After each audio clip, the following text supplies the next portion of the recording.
The boot connected with fur and bone before anyone could scream.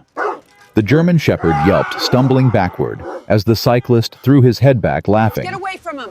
The 12-year-old boy in the wheelchair screamed for his dog, tears streaming down his face. But what that cyclist didn't know, what none of them knew, was that the dog he just attacked had served 3 tours protecting soldiers in Afghanistan. And in the next 60 seconds, that cruel joke would turn into the biggest mistake of his life. Before we begin, drop your city in the comments. I want to see how far this story travels. Now let's go back to where it all started. 3 months ago, on a bright Tuesday morning in Portland, Oregon, 12-year-old Ethan Mitchell sat in his wheelchair outside Powell's bookstore, waiting for his grandmother. His hands rested on the worn armrests, fingers drumming nervously. Beside him stood Bear, a massive German Shepherd, with intelligent brown eyes and a distinctive scar running along his left shoulder. "She's taking forever," Ethan muttered, glancing toward the bookstore entrance. Bear's ears twitched. He pressed his body closer to the wheelchair, always positioning himself between Ethan and the street. It wasn't training anymore. It was instinct.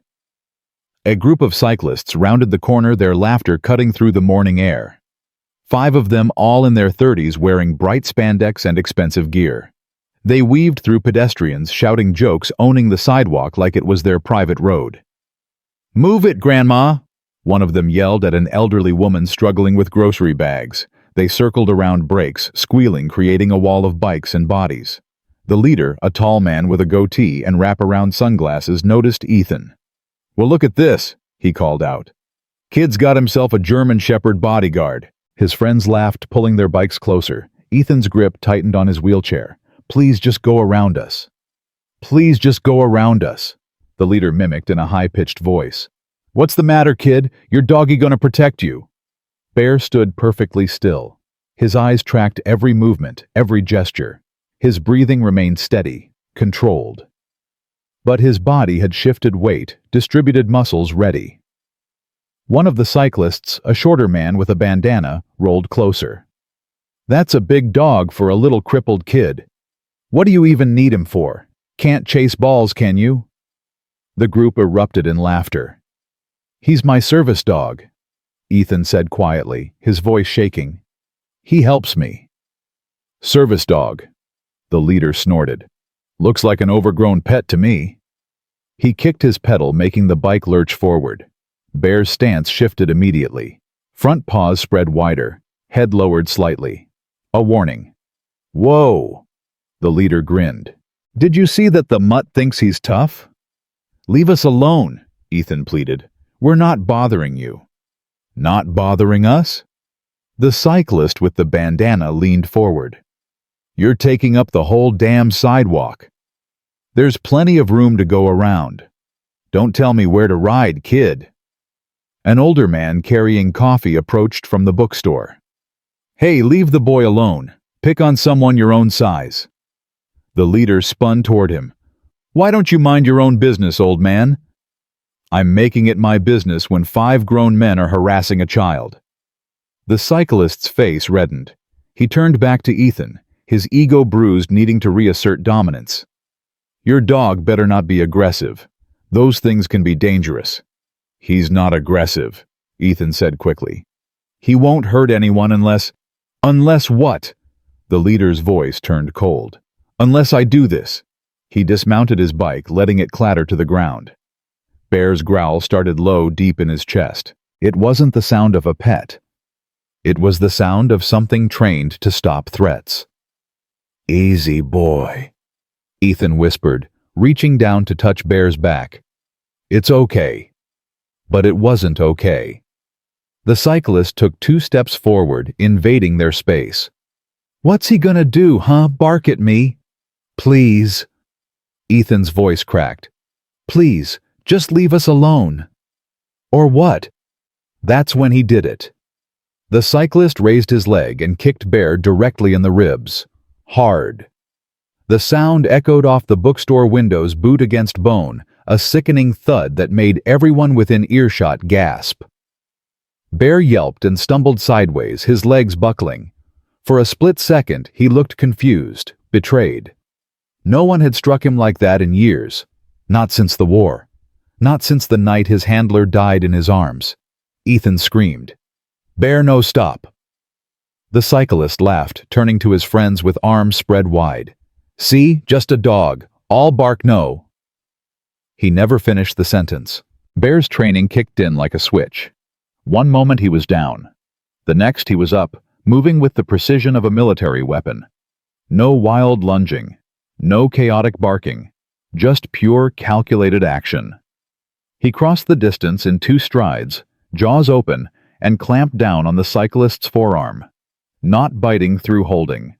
A controlled bite, the kind taught to military working dogs.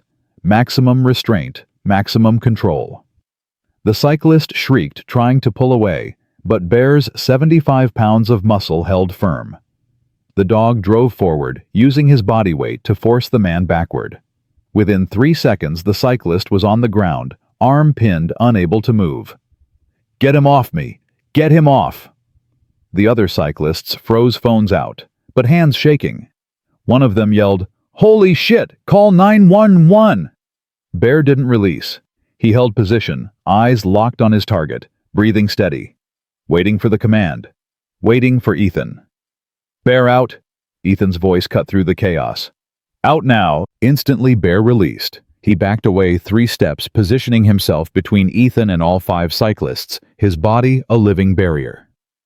He didn't bark, didn't lunge again, just stood there watching ready. The lead cyclist clutched his arm, scrambling backward. "That thing attacked me. You saw it. Everyone saw it." The older man with the coffee stepped forward, his phone already recording. "What we saw was you kicking a service dog protecting a disabled child. He attacked me, after you assaulted him first." A woman across the street shouted, "I got it all on video. You kicked that dog." Within minutes, sirens wailed in the distance. The cyclists tried to mount their bikes, but bystanders blocked them. "You're not going anywhere," a construction worker said, arms crossed. "Not until the cops get here." Ethan was crying now, hands shaking as he reached for Bear. "Come here, boy. Come here." Bear turned, his entire demeanor shifting. The tactical weapon disappeared, replaced by a gentle giant. He walked slowly to Ethan's wheelchair, pressing his head into the boy's lap. His tail gave one soft wag. "You're okay," Ethan whispered, running his hands over Bear's ribs, checking for injuries.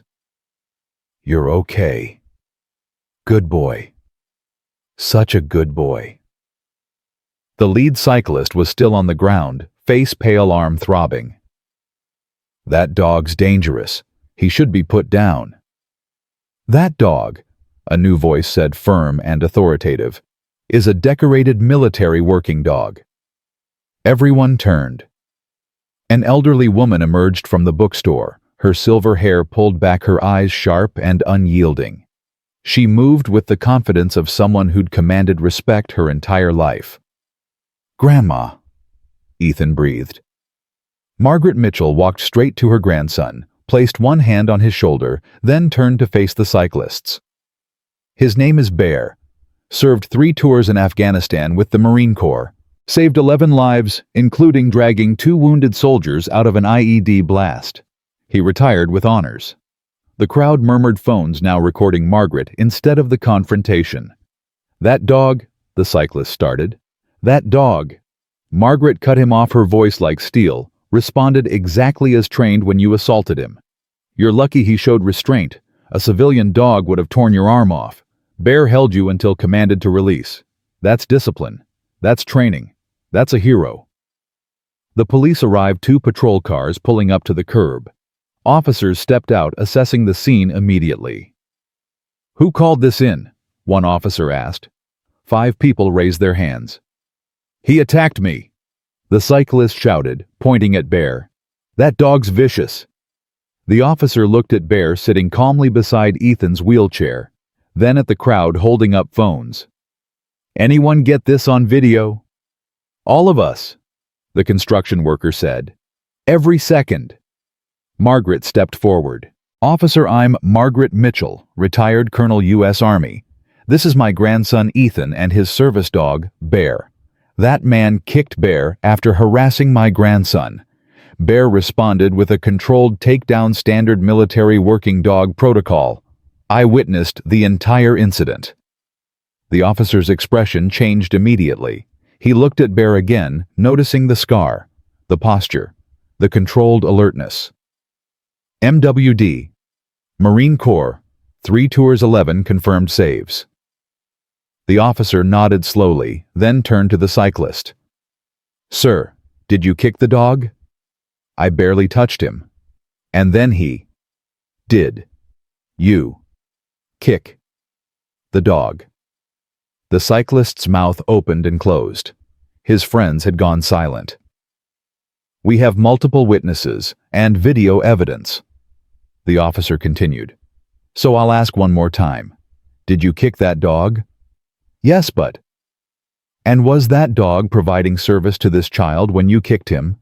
I didn't know he was a service dog. Would it have mattered? Silence. The second officer was reviewing video from a bystander's phone. He looked up, shook his head.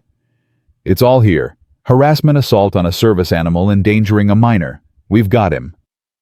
You've got to be kidding me, the cyclist said, his voice rising.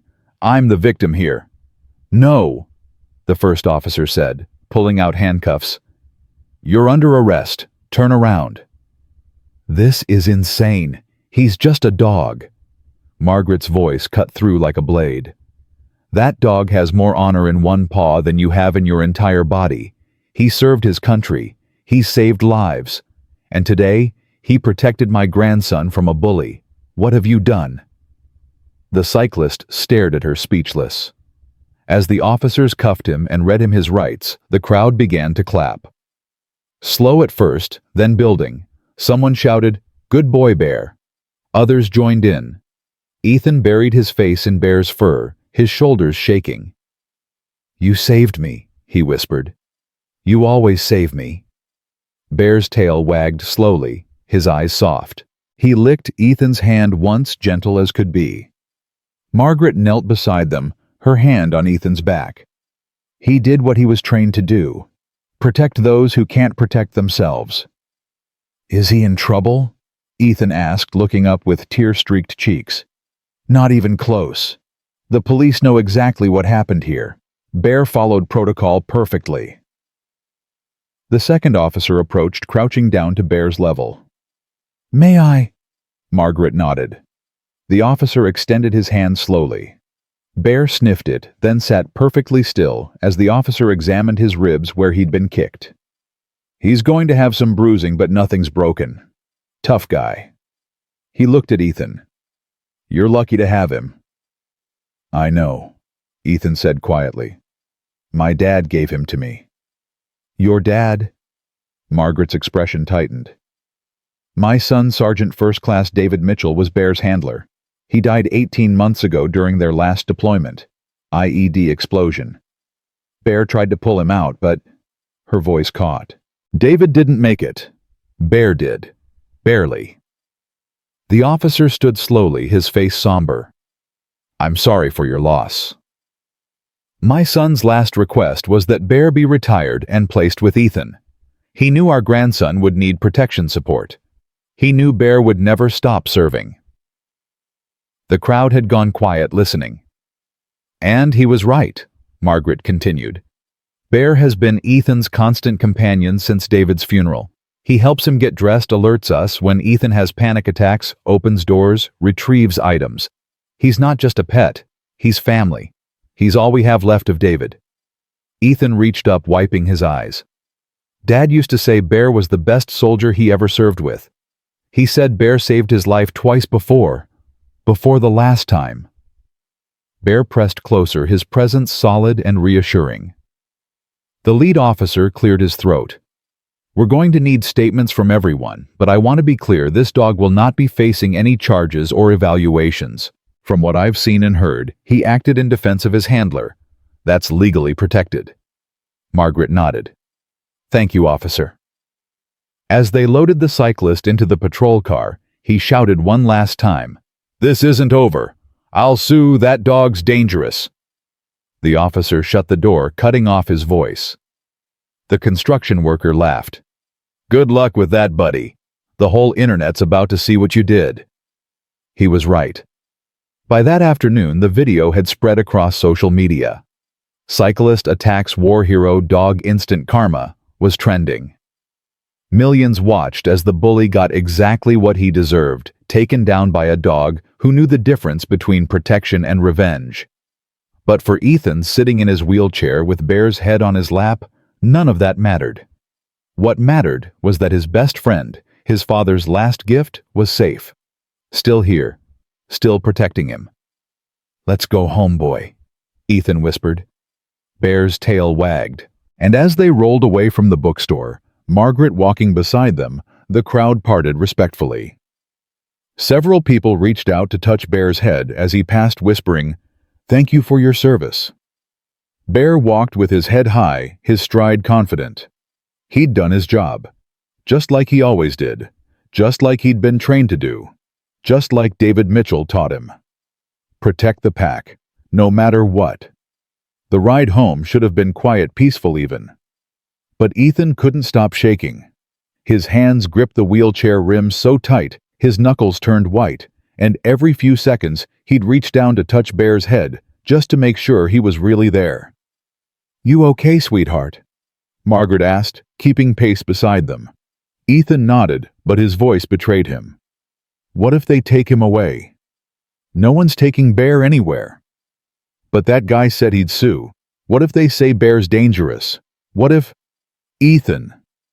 Margaret stopped walking, crouched down to eye level. "Listen to me. Bear did nothing wrong. He protected you. That's what he's trained to do. That's what your father trained him to do." "Dad would have been proud, right?" Margaret's throat tightened. "Your father would have been furious that someone hurt you. And yes, he would have been incredibly proud of Bear." They continued down the street, but Ethan noticed something. People were staring. Not in a bad way, they were pulling out phones, pointing, whispering. A woman across the street called out, "Is that the dog from the video?" Margaret frowned. "What video?" Within 20 minutes of arriving home, Margaret's phone started ringing. First her neighbor, then her sister, then people she hadn't spoken to in years, all asking the same thing. "Is that Ethan in the video? Is Bear okay?" She opened Facebook. The video was everywhere. 4 million views already. Comments flooded in by the thousands. "That dog is a hero. Justice served. Hope they lock that cyclist up forever." What? "Anyone know where to donate for the boy's medical expenses?" Margaret sat down heavily on the couch. Ethan wheeled up beside her, Bear immediately positioning himself between them and the door. "Grandma? What's wrong?" She turned the phone toward him. Ethan's eyes widened as he watched himself on screen, watched the moment Bear took down the cyclist, watched the crowd's reaction. "Oh no," he whispered. "It's not bad, honey. People are supporting you. Supporting Bear." But Ethan's face had gone pale. "Everyone can see me. Everyone knows." "Knows what?" "That I can't even defend myself. That I need a dog to fight for me."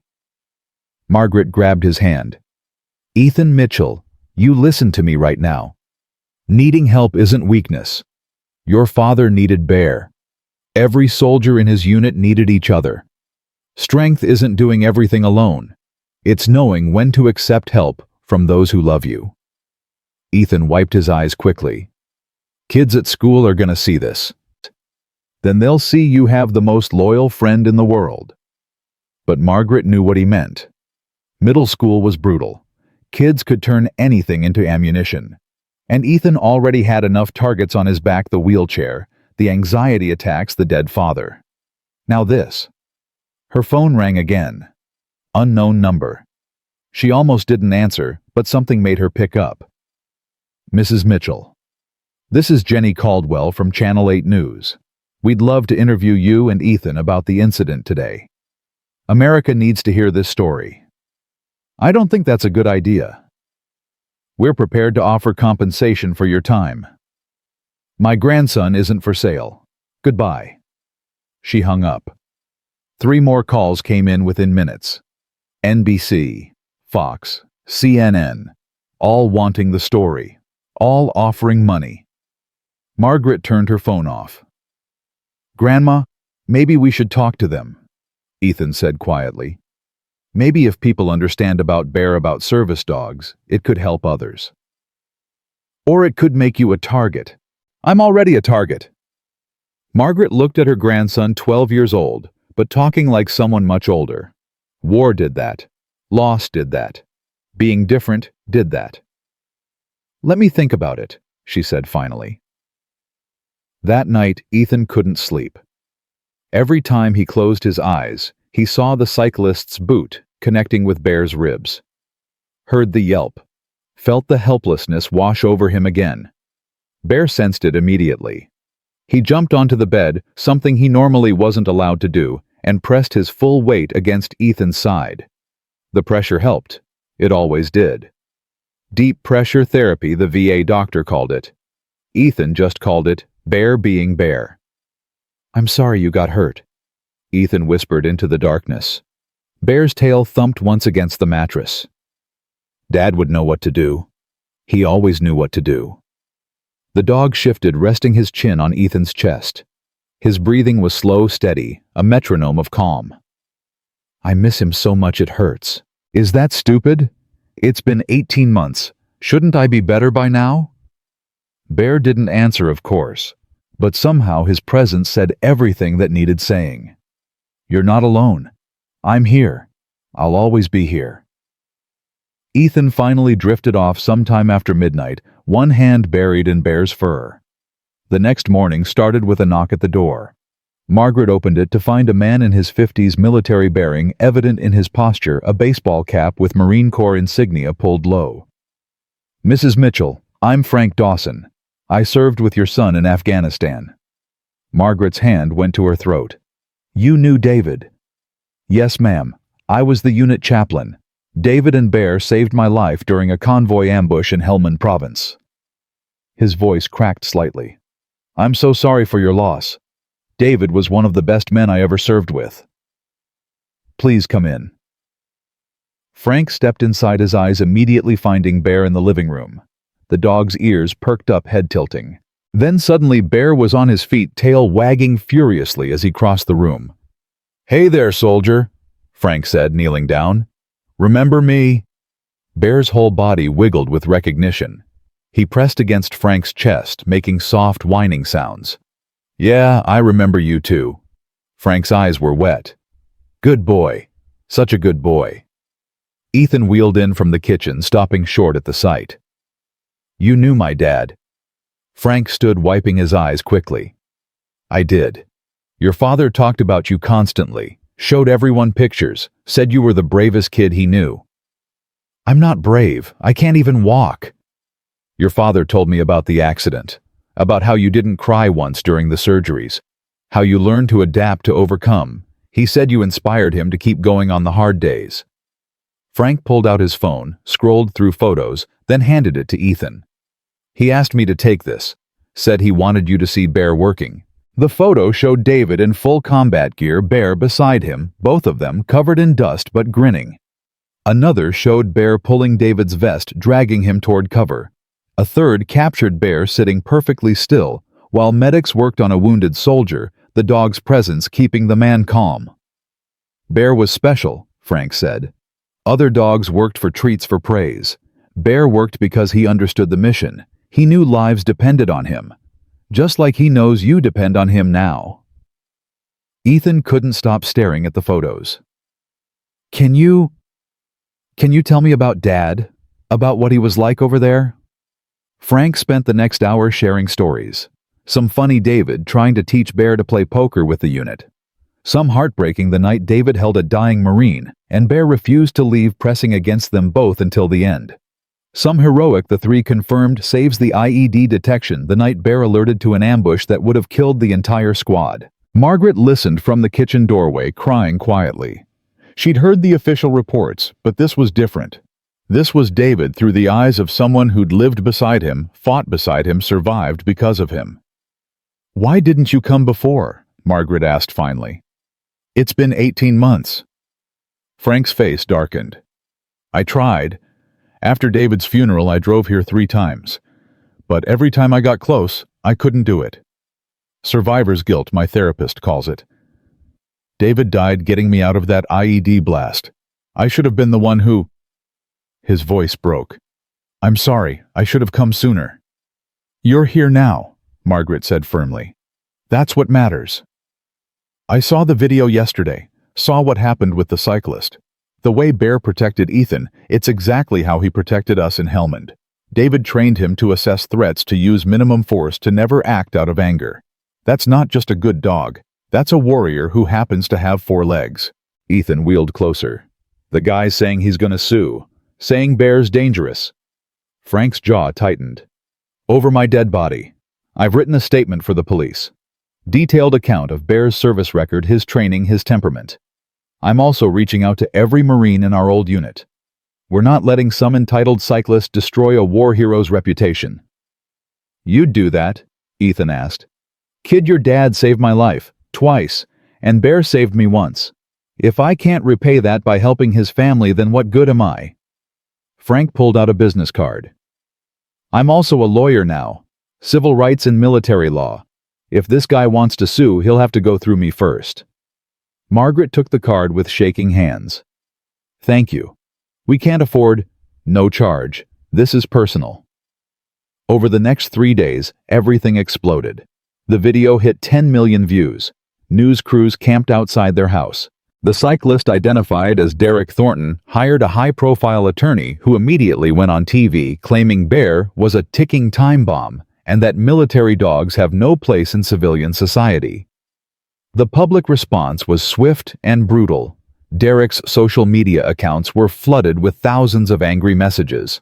His employer, a tech startup, issued a statement: "We do not condone violence against service animals or harassment of disabled children.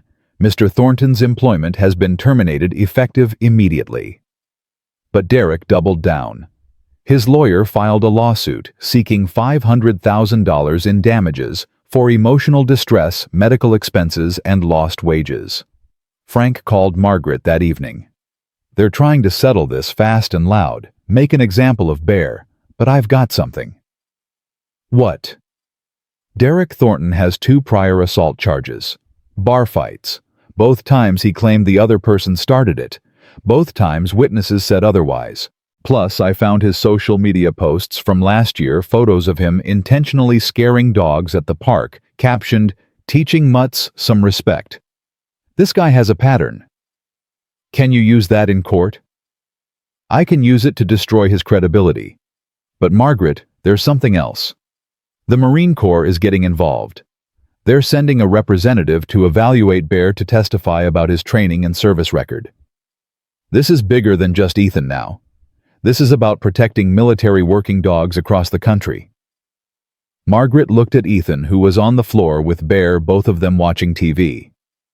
"What do we need to do?" "Be ready. This is going to get ugly before it gets better." He was right. 2 days later, Derek's lawyer appeared on Good Morning America. "This dog attacked my client without provocation," the attorney said smoothly. "Military training doesn't excuse civilian violence. If this were a soldier who came home and assaulted someone, we'd prosecute. Why should a dog be any different?" The host pushed back. "But witnesses say your client kicked the dog first." "A light tap, barely made contact. Video evidence shows otherwise." "Video can be misleading. What it clearly shows is a vicious animal knocking my client to the ground and holding him against his will. That's assault. That's false imprisonment. And that's a danger to society." Ethan watched from home, tears streaming down his face. "They're making Bear sound like a monster." Margaret held him close. "They're lying. Everyone who was there knows the truth." But the damage was done. Within hours, online comments shifted.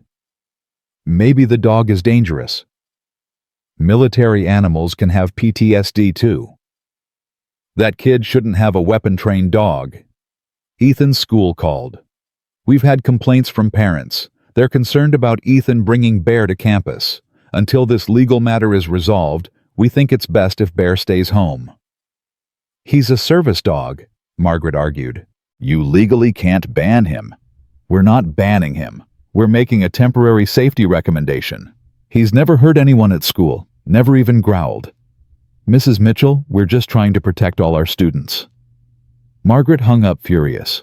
She turned to find Ethan in the doorway, his face blank. I heard, he said quietly. It's okay.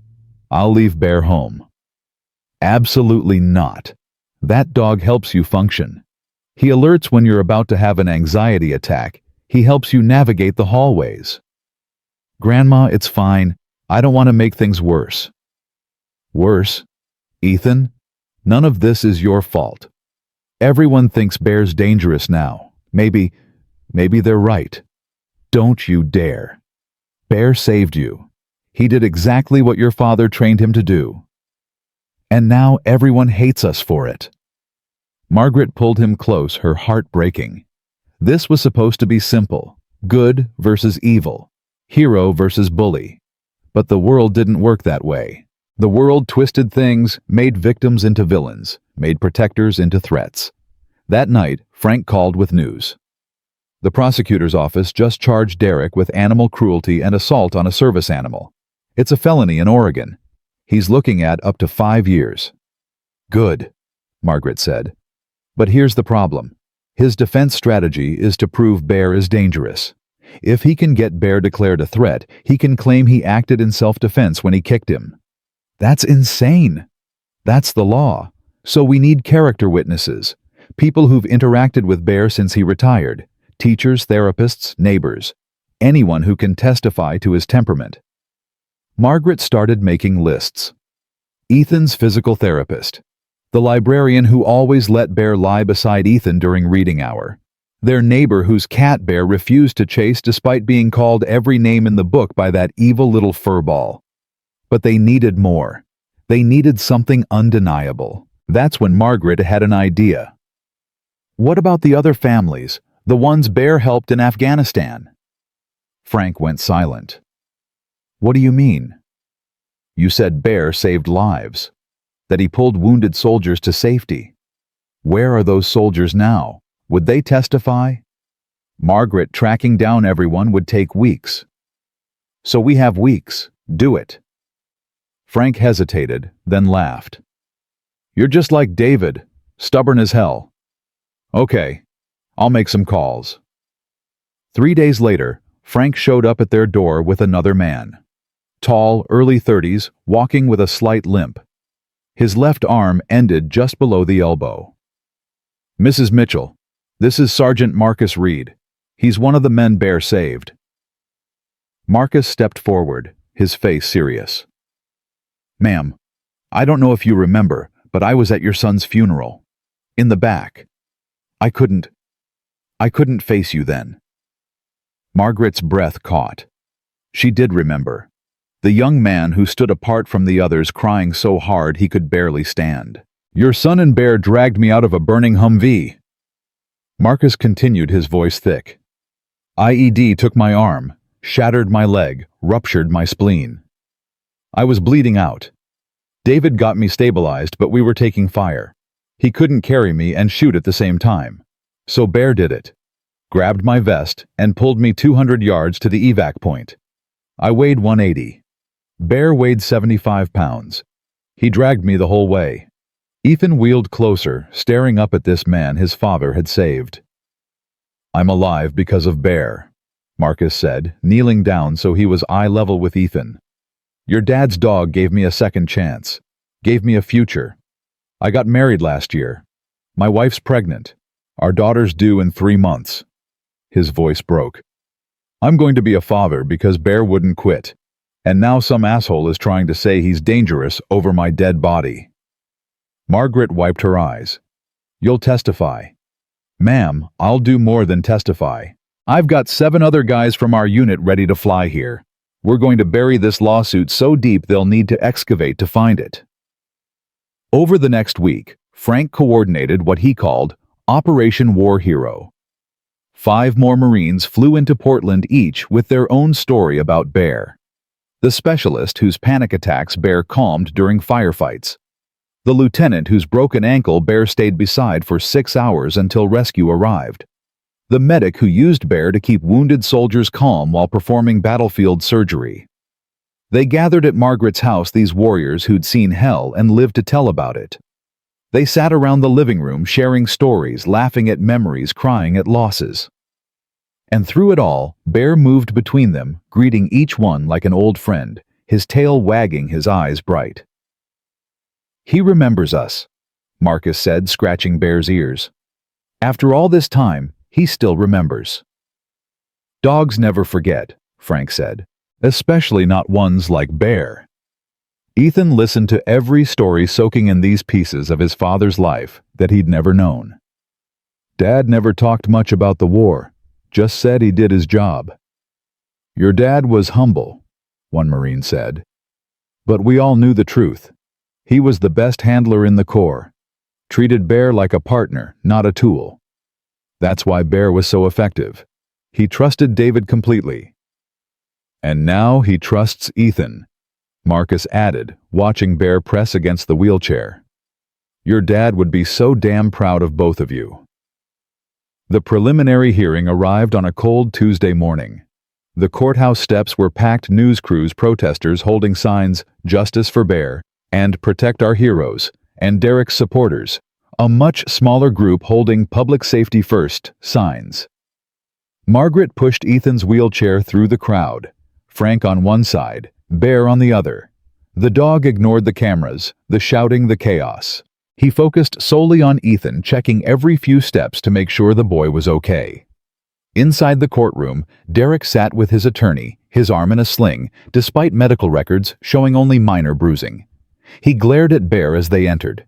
The judge, a stern woman in her 60s, banged her gavel.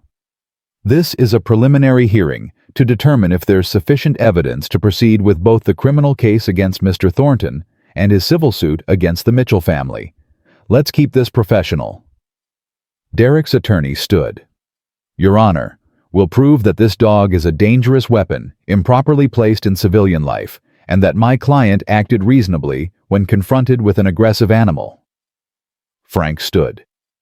"Your Honor, we'll prove that Mr. Thornton assaulted a decorated military working dog who was protecting a disabled child, and that Bear's response was not only justified, but remarkably restrained given his training." Proceed. For the next 2 hours, the courtroom heard testimony. The bystanders who witnessed the attack. The police officers who responded. The veterinarian who examined Bear afterward and found bruised ribs but no aggression markers. Then Derek took the stand. His story had evolved. Now he claimed he'd accidentally bumped the dog with his foot, that Bear had lunged without warning, that he'd feared for his life. Frank's cross-examination was surgical. "Mr. Thornton, you claim you accidentally bumped Bear with your foot. Yes. Does accidentally bumping something usually result in a yelp of pain? I don't know what the dog did." 17 witnesses heard Bear yelp. The video captures it clearly. Does that sound like a light bump to you? Derek shifted. The dog was being dramatic. Dramatic? Frank smiled coldly. Let's talk about your social media posts. On May 3rd of last year, you posted a video of yourself kicking at dogs in a park with the caption, "Teaching mutts some respect." Is that dramatic? That was a joke. On July 18th, you posted, "Almost ran over some idiot's dog today. Maybe next time." Still joking. I have a right to free speech. And Bear has a right to defend his handler. Speaking of which, you've claimed you feared for your life when Bear restrained you. Yet medical records show you sustained only bruising. No puncture wounds, no lacerations, no broken bones. How do you explain that? He could have done worse. Exactly. He could have, but he didn't, because Bear is trained to use minimum necessary force. Just like your 2 prior assault charges, you've tried to paint yourself as the victim. But the pattern is clear. You instigate, and when there are consequences, you claim you're being persecuted. Objection! Derek's attorney shouted. Relevance. Your Honor. The defense claims my client's dog is dangerous. I'm establishing that Mr. Thornton has a history of violence and misrepresenting incidents. I'll allow it. Continue. Frank turned back to Derek. One final question. If you truly believed this dog was dangerous, why did you approach him? Why didn't you just ride away? Derek's face reddened. I thought... You thought you could intimidate a child and his dog. You thought there would be no consequences. You were wrong. The courtroom erupted in murmurs. The judge banged her gavel. Then it was time for character witnesses. One by one, the Marines took the stand. They told their stories. Bears saves his temperament, his training, his unwavering loyalty. Several cried while testifying. The courtroom was silent except for the sound of sniffling. Marcus was last. He held up his prosthetic arm. This is what war took from me. But Bear gave me everything else: my life, my future, my family. He's not dangerous. He's a guardian. And if this court says otherwise, then we're telling every military working dog handler that their sacrifice doesn't matter, that their partners are disposable. When he finished, half the courtroom was crying. Even the judge wiped her eyes. Finally, Frank called Ethan to the stand. The boy wheeled up slowly, Bear walking beside him. The bailiff looked uncertain. Your Honor, the dog. The dog stays, the judge said firmly. He's providing support to the witness. Ethan's voice shook as he answered questions about that day, about how scared he was, about how Bear had never hurt anyone before, about how his father had trusted Bear with his life and now trusted Bear with Ethan's. Do you feel safe with Bear? Frank asked gently. Always, Ethan said. He's all I have left of my dad. Derek's attorney tried to cross-examine, but every question he asked made things worse. Doesn't the dog scare other children? No, sir, they love him. He visits my school and lets kids pet him. Has he ever snapped at anyone? Never. He even lets our neighbor's cat eat his food. When Ethan wheeled away, Bear pressed against his side. The judge watched them carefully. Then she looked at Derek, who suddenly couldn't meet her eyes. I've heard enough, she said. Mr. Thornton, the criminal charges against you will proceed to trial. There is overwhelming evidence that you assaulted a service animal. As for your civil suit against the Mitchell family, it is dismissed with prejudice. Furthermore, you are ordered to pay their legal fees. This dog acted in accordance with his training to protect a vulnerable child from an adult aggressor. If you had attacked a human service provider the same way, we wouldn't be having this conversation. A service dog deserves the same protection. The courtroom erupted in applause. Derek's face went white. His attorney tried to object, but the judge silenced him with a look. One more thing, she added. Mr. Thornton, you're prohibited from coming within 500 feet of Ethan Mitchell, Margaret Mitchell, or the dog known as Bear. Violation will result in immediate arrest. Are we clear? Derek nodded, mutely defeated. Outside the courthouse, the Marines surrounded Ethan and Margaret, cheering and hugging. News cameras caught every moment, Bear sitting calmly in the center of it all, tail wagging as these warriors celebrated the victory. Frank pulled Margaret aside. The prosecutor wants to offer Derek a plea deal: probation, community service, anger management, and a public apology. What do you think? I think we've won everything that matters. Bear's reputation is intact. The law is clear, and Derek's life is ruined. His job, his reputation, his ego, all gone. Sometimes that's punishment enough. Margaret looked at Ethan, surrounded by his father's brothers in arms, all of them laughing and sharing stories. Bear sat beside her grandson, alert, but relaxed exactly where he belonged. Tell them we'll accept the plea, she said. On one condition. What's that? Derek has to volunteer at a service dog training center for 2 years. Let him learn what these animals really are. Let him see the good they do. Frank smiled. David would have liked that. Redemption instead of revenge. My son believed everyone deserved a second chance, even bullies. That night, the video of the verdict went viral. Not the attack this time, the victory. Ethan and Bear leaving the courthouse, surrounded by Marines, all of them saluting as the boy passed. The image became iconic, shared millions of times, a symbol of loyalty, sacrifice, and justice. But for Ethan, lying in bed with Bear pressed against his side, none of the fame mattered. What mattered was that his best friend was safe, his father's legacy was honored, and tomorrow he could go back to being just a kid with his dog. "We did it, Bear," he whispered. "We won." Bear's tail thumped once against the mattress. And somewhere Ethan liked to believe his father was watching, proud of them both. The victory should have meant peace, but it brought something else entirely: fame. Within 48 hours of the verdict, Ethan's face was everywhere. Morning shows wanted interviews. Publishers offered book deals. A Hollywood producer called about film rights. And through it all, Bear sat beside Ethan's wheelchair, watching strangers with careful eyes, sensing something his boy couldn't quite name yet: unease. Margaret fielded another call, the 7th that morning. "No, we're not interested in a reality show. Thank you." She hung up exhausted. "This is getting out of hand." Ethan stared at his phone.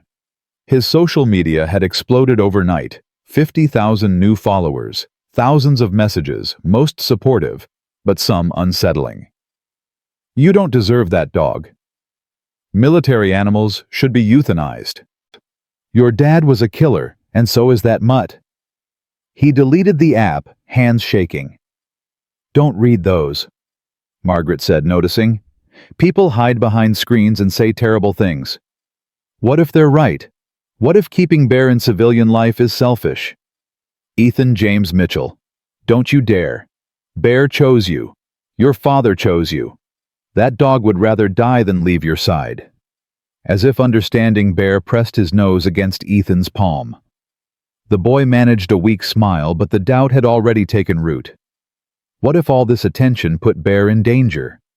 What if someone decided to prove Bear was dangerous by provoking him again? What if next time, Bear didn't show restraint? School returned to normal, or tried to. Ethan rolled through the hallways with Bear beside him, kids whispering and pointing. Some approached with genuine kindness, asking to pet Bear, sharing their own stories about family in the military. But others kept their distance, parents' fears poisoning young minds. In third period, a new kid named Tyler made a comment loud enough for everyone to hear. "That's the attack dog. My mom says it should be put down." Ethan's face burned. He didn't respond, just focused on his worksheet. Bear remained still, but his ears swiveled toward Tyler, processing cataloging. "My mom says the kid's dad was a baby killer. Says the dog probably is too." Several students gasped. The teacher, Mrs. Patterson, stood abruptly. "Tyler, principal's office. Now." "What? I'm just saying what my mom—" "Out." Tyler left, smirking. The damage was done. Ethan felt every eye on him, felt the weight of judgment, of fear, of misunderstanding. He raised his hand. "May I be excused?" Mrs. Patterson nodded, her face soft with sympathy. "Take all the time you need." Ethan wheeled toward the door, Bear immediately at his side. They made it to the accessible bathroom before the tears came. He locked the door, pressed his face into Bear's fur, and sobbed. "Why can't they just leave us alone?" he whispered. "We didn't ask for any of this." Bear whined softly, licking the boy's face, trying to absorb the pain, the way he'd been trained to absorb bullets and shrapnel. Some wounds, though, couldn't be stopped with teeth and loyalty. When Ethan finally composed himself, he found a note slipped under the bathroom door. "You're braver than Tyler will ever be. P.S. Bear is awesome. Emma from math class." Such a small thing, but it was enough to get him through the rest of the day. That evening, Frank called with unexpected news. "The Marines want to honor Bear. Full ceremony, medal presentation, the works. They're calling it the Distinguished Service Cross for Military Working Dogs. Bear would be the first recipient." Margaret's breath caught. Went 2 weeks. Joint Base Lewis McChord in Washington. "It's a big deal, Margaret. National coverage. The Corps wants to highlight the contributions of MWDs. Use Bear's story to push for better retirement benefits and protections. I don't know. After everything we've been through. I understand. But this isn't about publicity. This is about honoring David's legacy. About showing the world what these dogs sacrifice. Bear earned this. Margaret looked at Ethan, who'd been listening from the couch. What do you think, honey? Ethan scratched Bear's ears, thinking. Would Dad want us to go? Your father would want whatever makes you happy. That's not an answer, Grandma. Margaret sat beside him, taking his hand. The truth. Your father was humble about his service, never wanted attention, but he was fierce about his brothers and sisters in arms. If this ceremony helps other veterans, other MWDs, then yes, he'd want us to go. Ethan nodded slowly. Okay, we'll go. The next 2 weeks were a blur of preparation. Uniforms were cleaned and pressed. Travel arrangements were made. The Marines sent a protocol officer to brief them on ceremony procedures. And through it all, Bear seemed to sense something significant was coming. He stayed closer than usual, his vigilance heightened, his sleep restless. 3 days before they were scheduled to leave, Margaret received a phone call that made her blood run cold. Mrs. Mitchell, this is Detective Sarah Chen with Portland PD. We've received some concerning information. Derek Thornton violated his restraining order. We have video of him parked outside Ethan's school yesterday. Margaret's hand tightened on the phone. What? He didn't approach, didn't make contact, but the violation is clear. We've issued a warrant for his arrest. I'm calling to warn you he's been posting on social media about the upcoming ceremony, saying things like, justice will be served, and that dog won't get away with it. We're taking it seriously. Should we cancel the trip? That's your call. We're working with Washington State Police to increase security at the ceremony. But I want you aware of the potential threat. After hanging up, Margaret stood frozen, mind racing. Ethan appeared in the doorway, Bear at his side. What's wrong? Nothing, sweetheart. Just some logistics for the trip. But Ethan wasn't fooled. He'd learned to read faces, to spot lies, to sense danger. Living with anxiety taught you that. It's about Derek, isn't it? Margaret hesitated, then nodded. Lying wouldn't protect him. It never did. He violated the restraining order. Police are handling it. He's coming after Bear. No one is touching Bear, I promise you. But promises were fragile things easily broken by determined men with nothing left to lose. They flew to Seattle 2 days later, Frank accompanying them for security.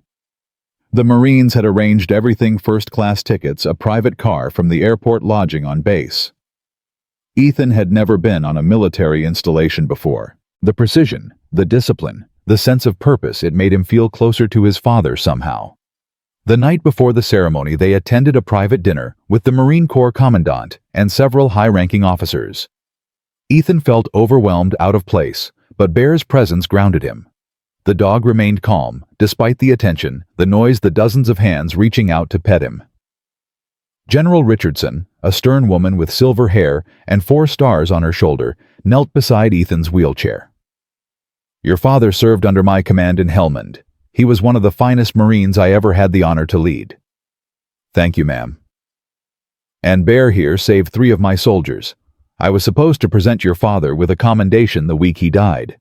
Now I get to honor his partner instead. She paused, her eyes glistening. I'm sorry we couldn't save David, but I'm grateful we could save Bear, and that Bear saved you. Ethan's throat tightened. He saves me every day, ma'am. I know he does, son. I know he does. That night, Ethan couldn't sleep.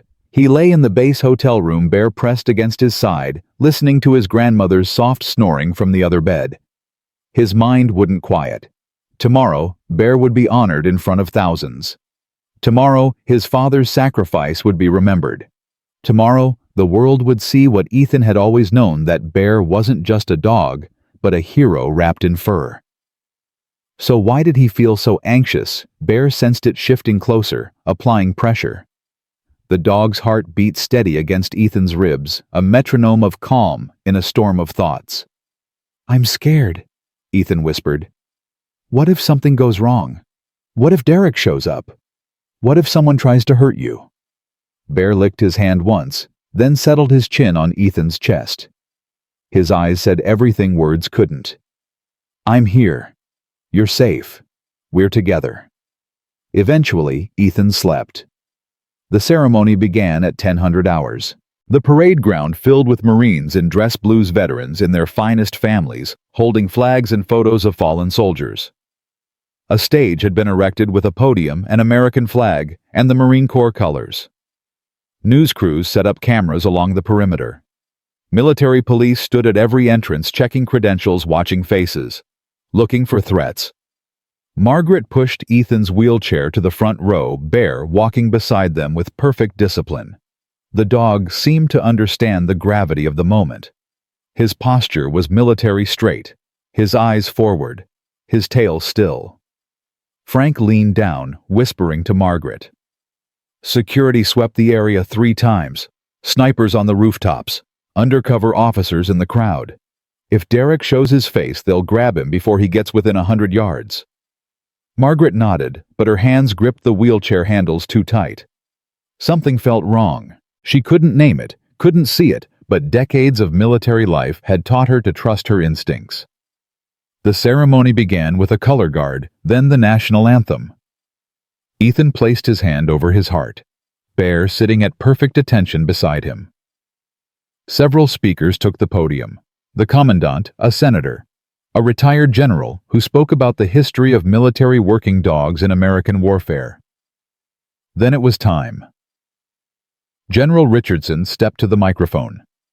"Today we honor a warrior who asked for nothing but the chance to serve, who faced enemy fire without hesitation, who saved 11 American lives and injured countless more enemies of our nation.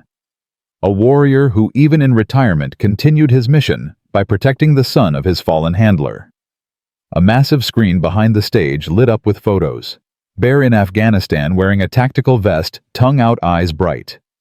Bear beside David, both of them dusty and exhausted, but grinning. Bear pulling a wounded Marine to safety, his teeth locked on the man's vest. Bear at David's funeral, lying on the flag-draped casket, refusing to leave. The crowd murmured, several people crying openly.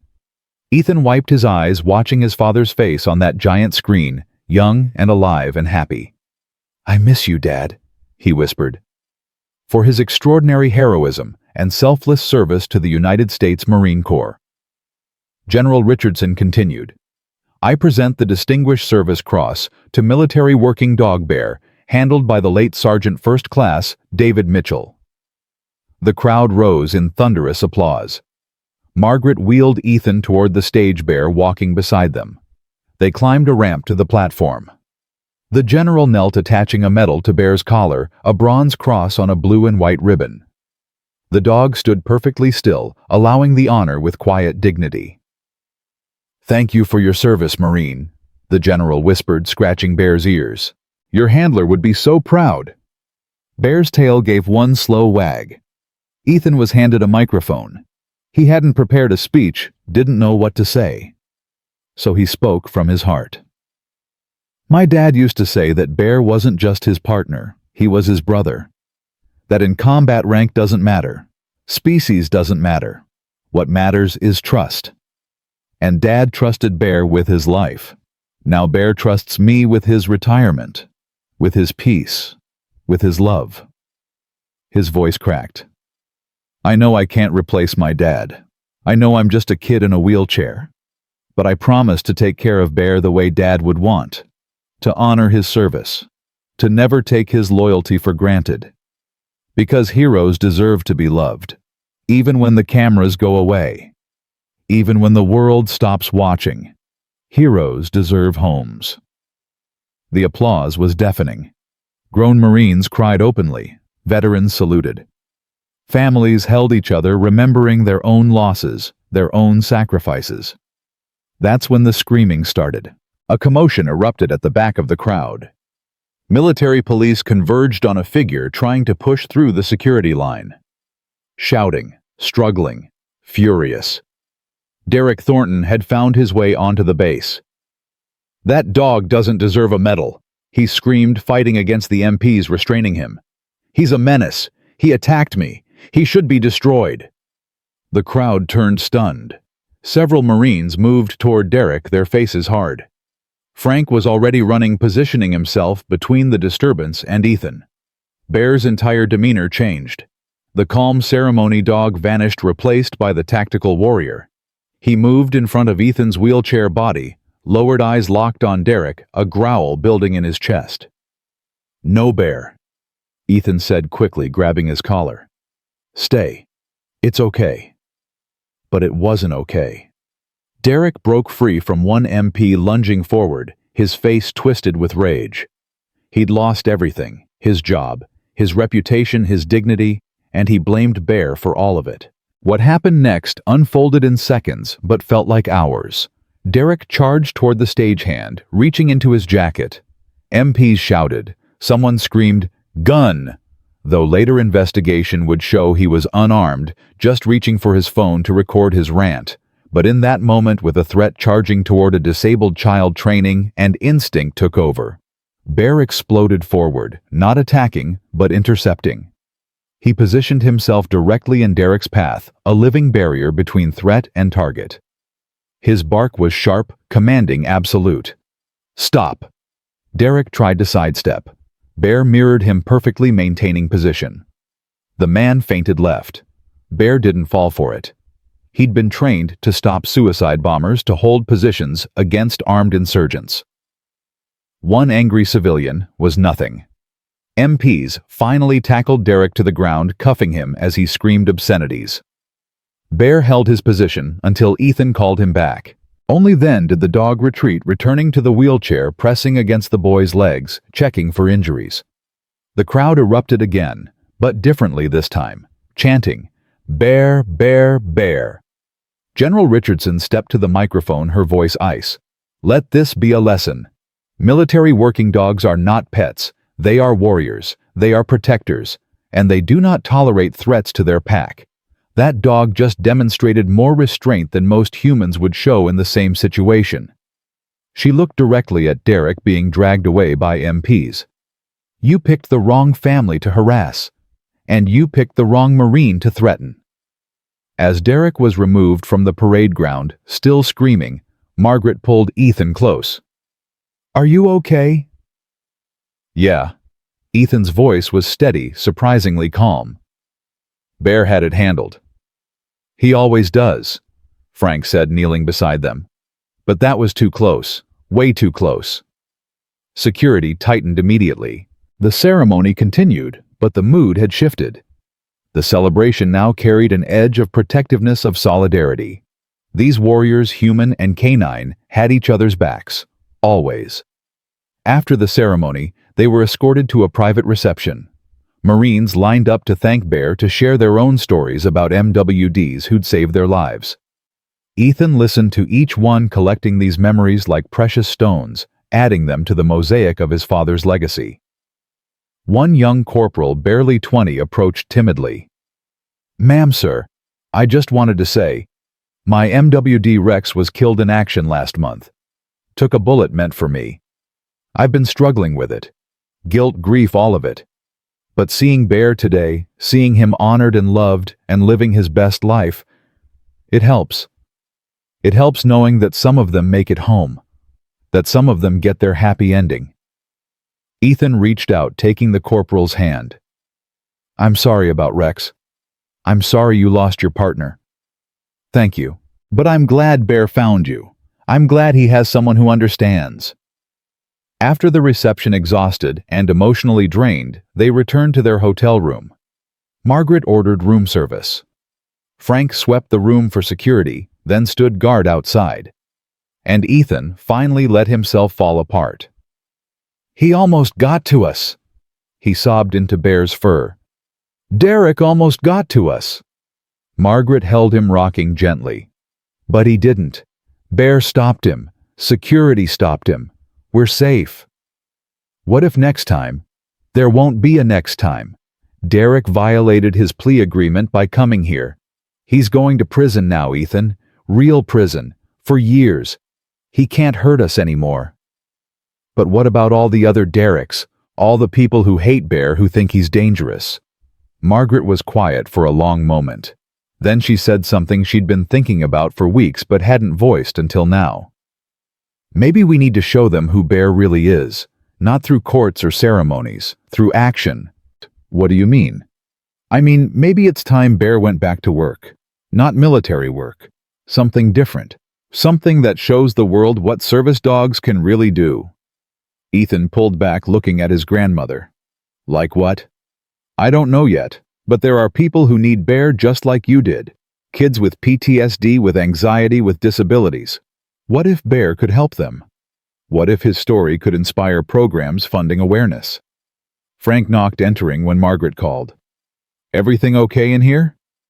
Frank, be honest. Do you think Bear could handle working again? Not full-time, but maybe visiting hospitals, schools, veteran centers. Frank looked at Bear, who'd settled beside Ethan, tired but alert.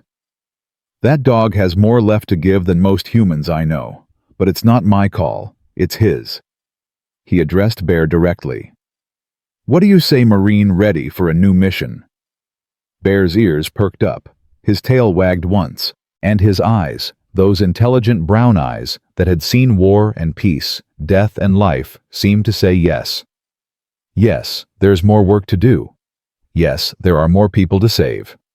Yes, I'm ready.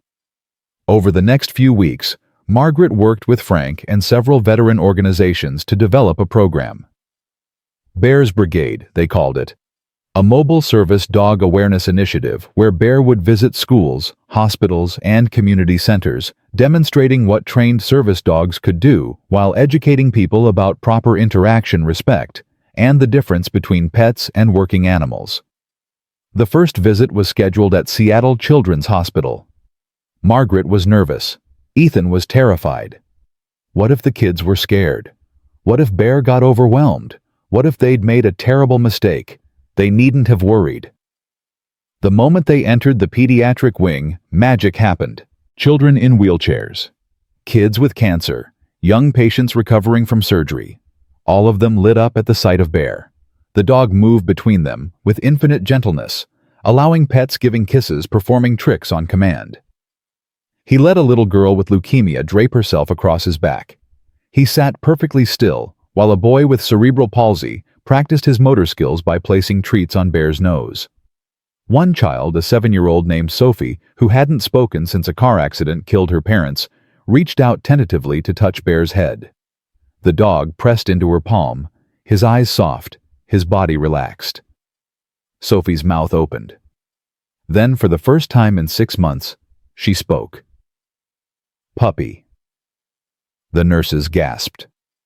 Sophie's grandmother burst into tears, and Bear simply wagged his tail as if this miracle was just another day's work. By the end of the visit, every child had been touched, comforted, inspired. Parents thanked Margaret through their tears. Hospital staff asked when Bear could return, and Ethan realized something profound. His father's legacy wasn't just about combat heroism. It was about service in all its forms, about showing up, about loving unconditionally, about protecting the vulnerable, whoever and wherever they were. Dad would love this, Ethan said on the drive home. He'd be so proud of Bear. He'd be proud of you too, Margaret replied. You gave Bear his purpose back. You showed him life after war could still have meaning.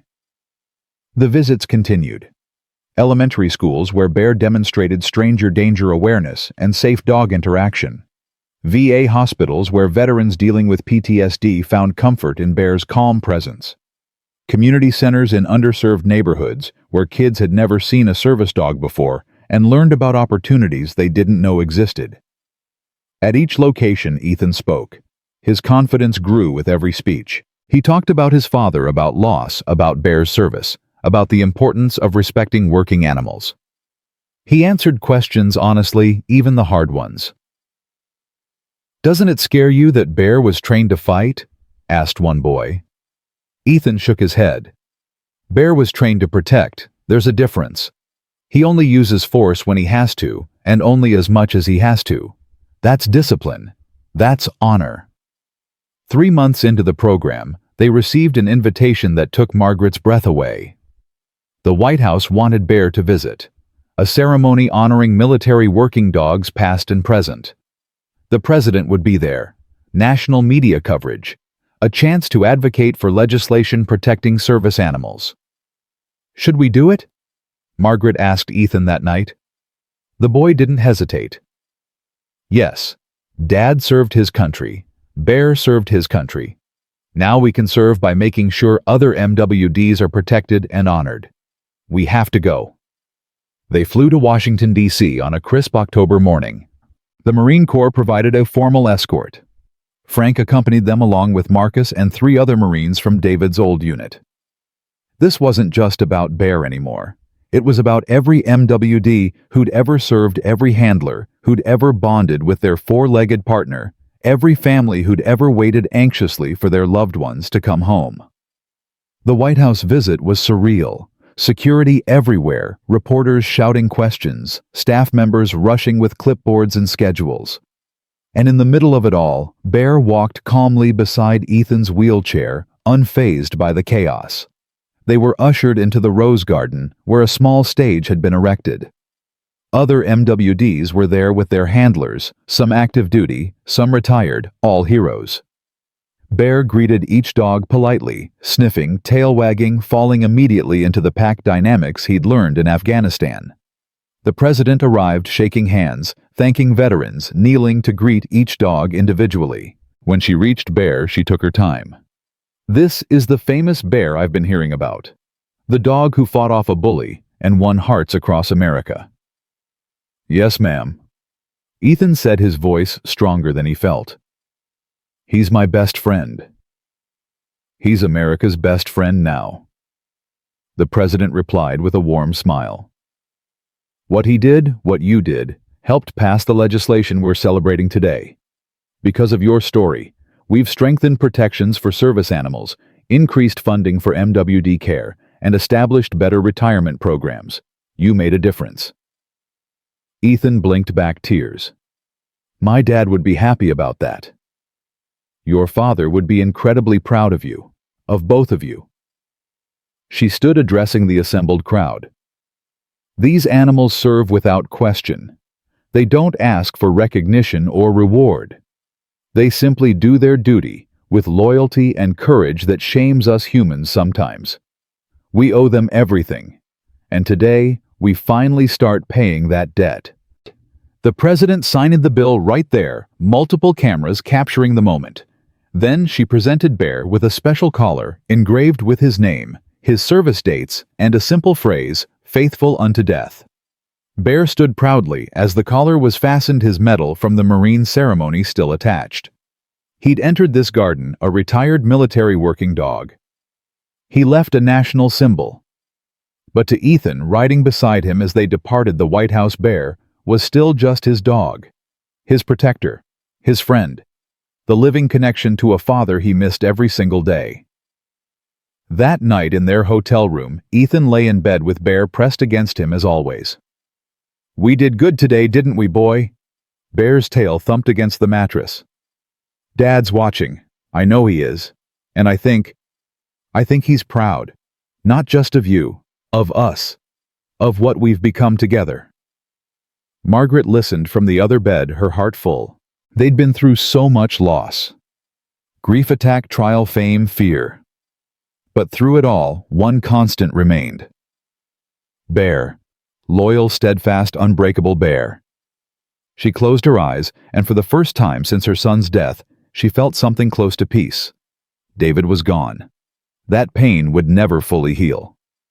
But his legacy lived on in his son, in his mother, and in the noble dog who'd loved him enough to keep protecting his family long after he was gone. Some bonds transcend death. Some love never ends. And some heroes wear fur and carry their hearts on their paws, ready to give everything for those they've sworn to protect. Bear was one of those heroes. And his story was far from over. The call came 3 weeks after they returned from Washington. Margaret answered on the second ring, expecting another interview request or speaking invitation. Instead, she heard a woman's trembling voice she didn't recognize. "Mrs. Mitchell, my name is Amanda Torres. I'm calling from San Diego. My son? He's 10 years old and he's been having seizures since he was 3. The doctors say a service dog could help detect them before they happen.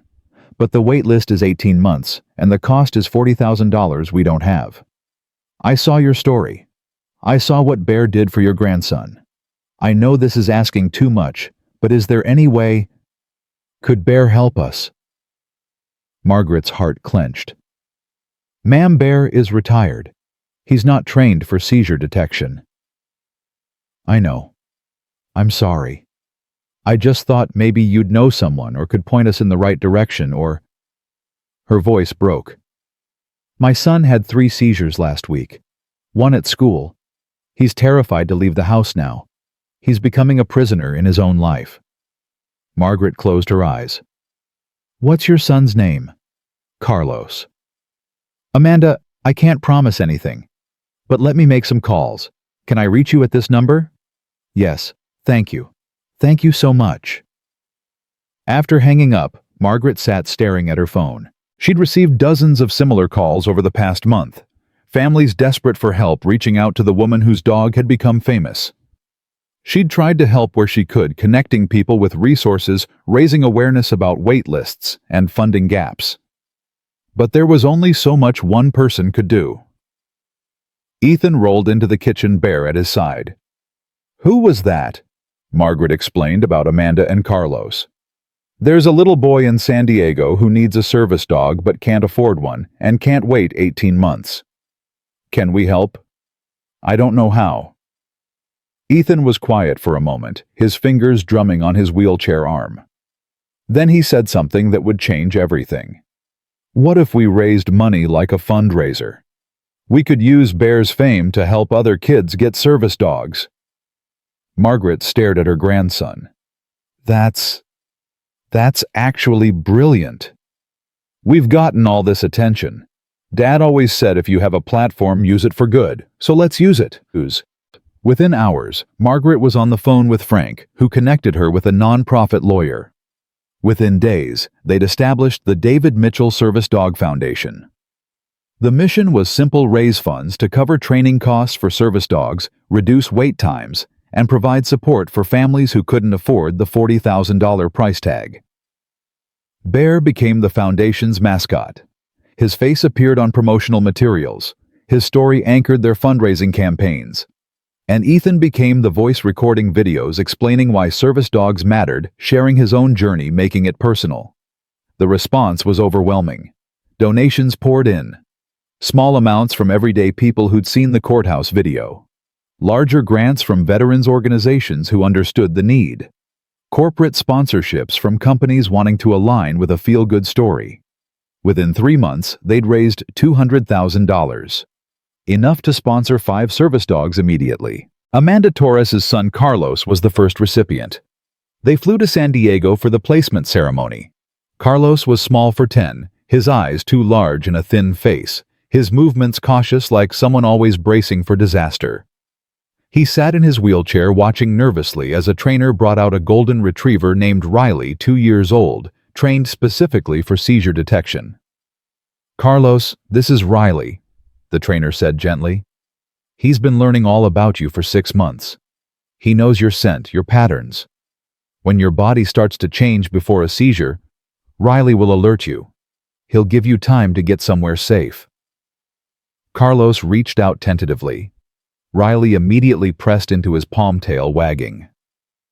The boy's face transformed, fear melting into wonder. "He's really mine. He's really yours."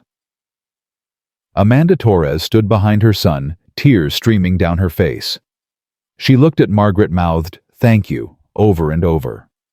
Ethan wheeled closer, Bear beside him. "It gets better, I promise. Having a service dog isn't just about what they do for you physically. It's about knowing you're not alone, that something out there has your back no matter what." "Does it scare you?" Carlos asked quietly. "Being different. Having a dog with you all the time. Every day, Ethan admitted. But Bear makes it worth it. You'll see. Riley's gonna change your life. The two boys talked while their dogs sniffed each other, establishing pack hierarchy. Bear, older and larger, clearly ranked higher. Riley, younger and eager, accepted this without question. Within minutes they were lying side by side, two warriors on break. As they prepared to leave, Carlos called out, "Ethan, thank you. For Bear, for Riley, for everything. Thank you for letting us help." On the flight home, Margaret noticed Ethan was unusually quiet. "What's on your mind?"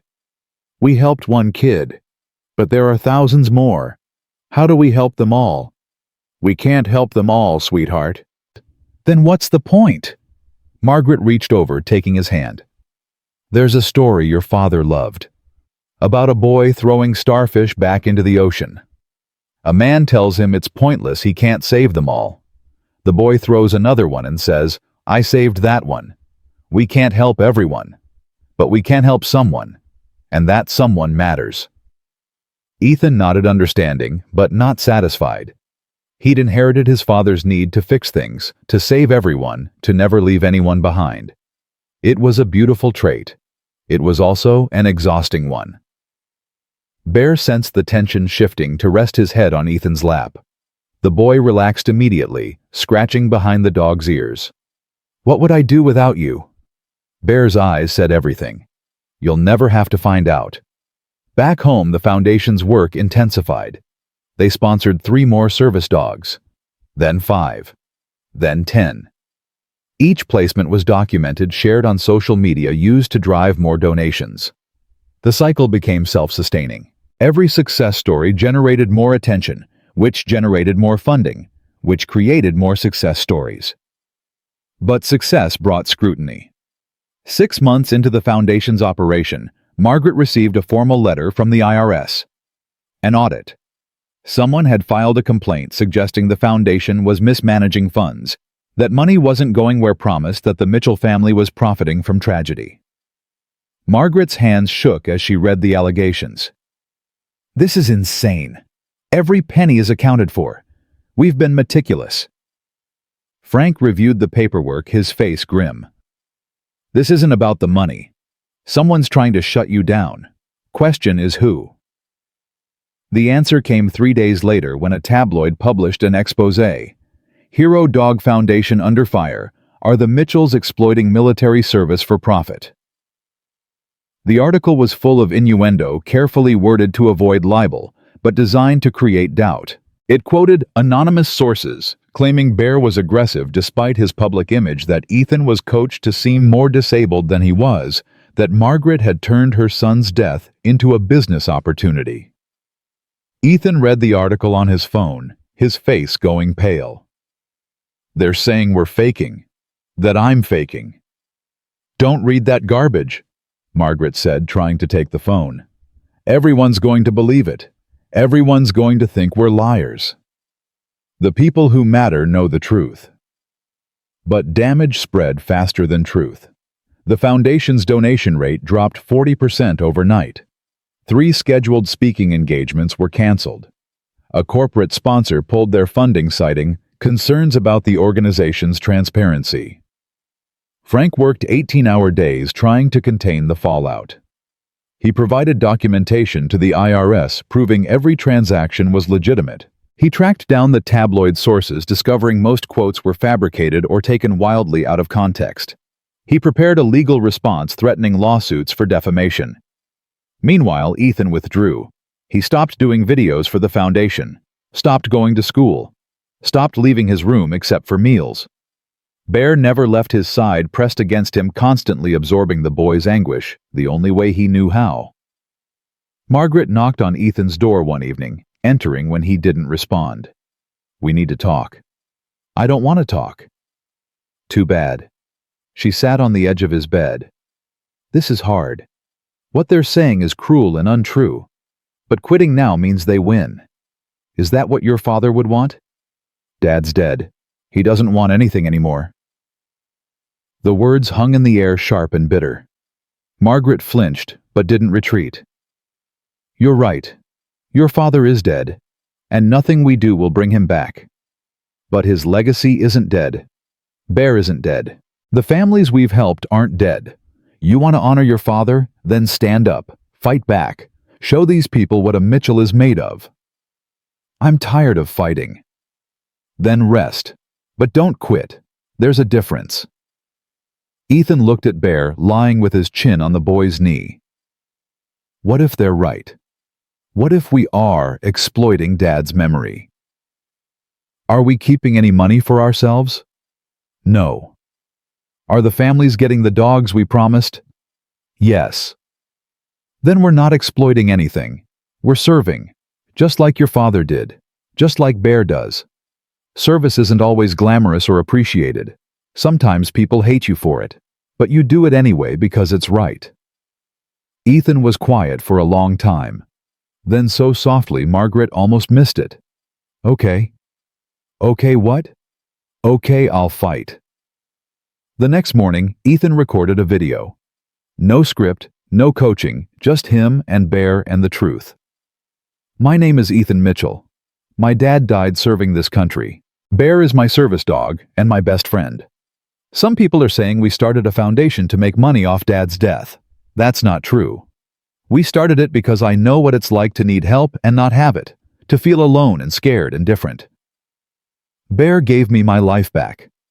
We wanted to give that gift to other kids. Every dollar donated has gone to training service dogs. We have receipts, documentation, everything. If you don't believe me, that's okay. But please don't let your doubt stop other families from getting help.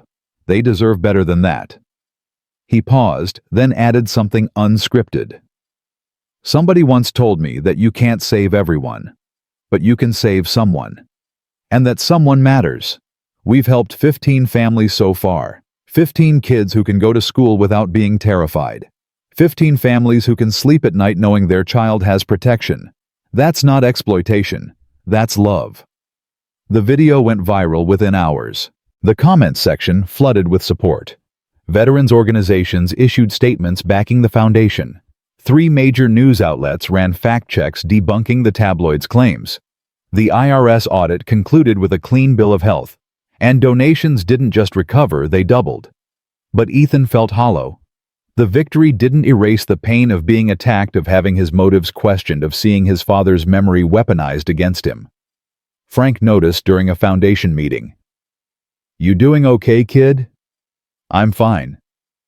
That's not what I asked. Ethan sighed. I wish people would leave us alone. We're trying to help. Why is that so hard for some people to accept? Because goodness makes people uncomfortable. It challenges them, makes them feel guilty about their own choices, so they tear it down instead of celebrating it. Frank leaned forward. But here's what you need to remember. For every troll hiding behind a keyboard, there are 10 families whose lives we've changed. Focus on them, not the noise. Ethan nodded, but the lesson was hard to internalize. He was 12. He wanted to believe the world was fair, that good deeds were rewarded, that heroes always won. Real life was messier. Real life had shades of gray that no one prepared you for. That night, unable to sleep, Ethan found his grandmother in the kitchen making tea. Can I ask you something? Always. Do you ever regret it? Starting the foundation, all the attention and criticism and stress. Margaret considered carefully. I regret that it's been hard on you. But the work itself, never. 15 families have service dogs because of what we've built. That's 15 kids who are safer, healthier, happier. How could I regret that, even when people call us liars? Especially then. Because those people don't matter. The families do. Carlos matters. His mom Amanda sent me a message yesterday. Riley alerted to a seizure for the first time. Gave Carlos enough warning to get to his bed before it hit. Amanda said it was the first time she'd left her son alone in years without being terrified. That's what matters, Ethan. Not the tabloids, not the trolls. The real people whose lives are better because we chose to act instead of hide. Ethan absorbed this, wanting to believe it. I wish Dad were here. He'd know what to do. Your father would do exactly what you're doing. Stand up, speak truth, and keep serving. Even when it hurts. Especially when it hurts. 3 weeks later, they received an invitation that seemed almost like a reward for their perseverance. A national daytime talk show wanted to feature the foundation interview families who'd received dogs and present a check for $50,000 from a donor who wished to remain anonymous. Margaret was skeptical. After what happened with the tabloid, I don't trust media. But Frank reviewed the contract, spoke with the producers, and vouched for their legitimacy. This is the real deal. National platform, prime-time slot. Could take the foundation to the next level.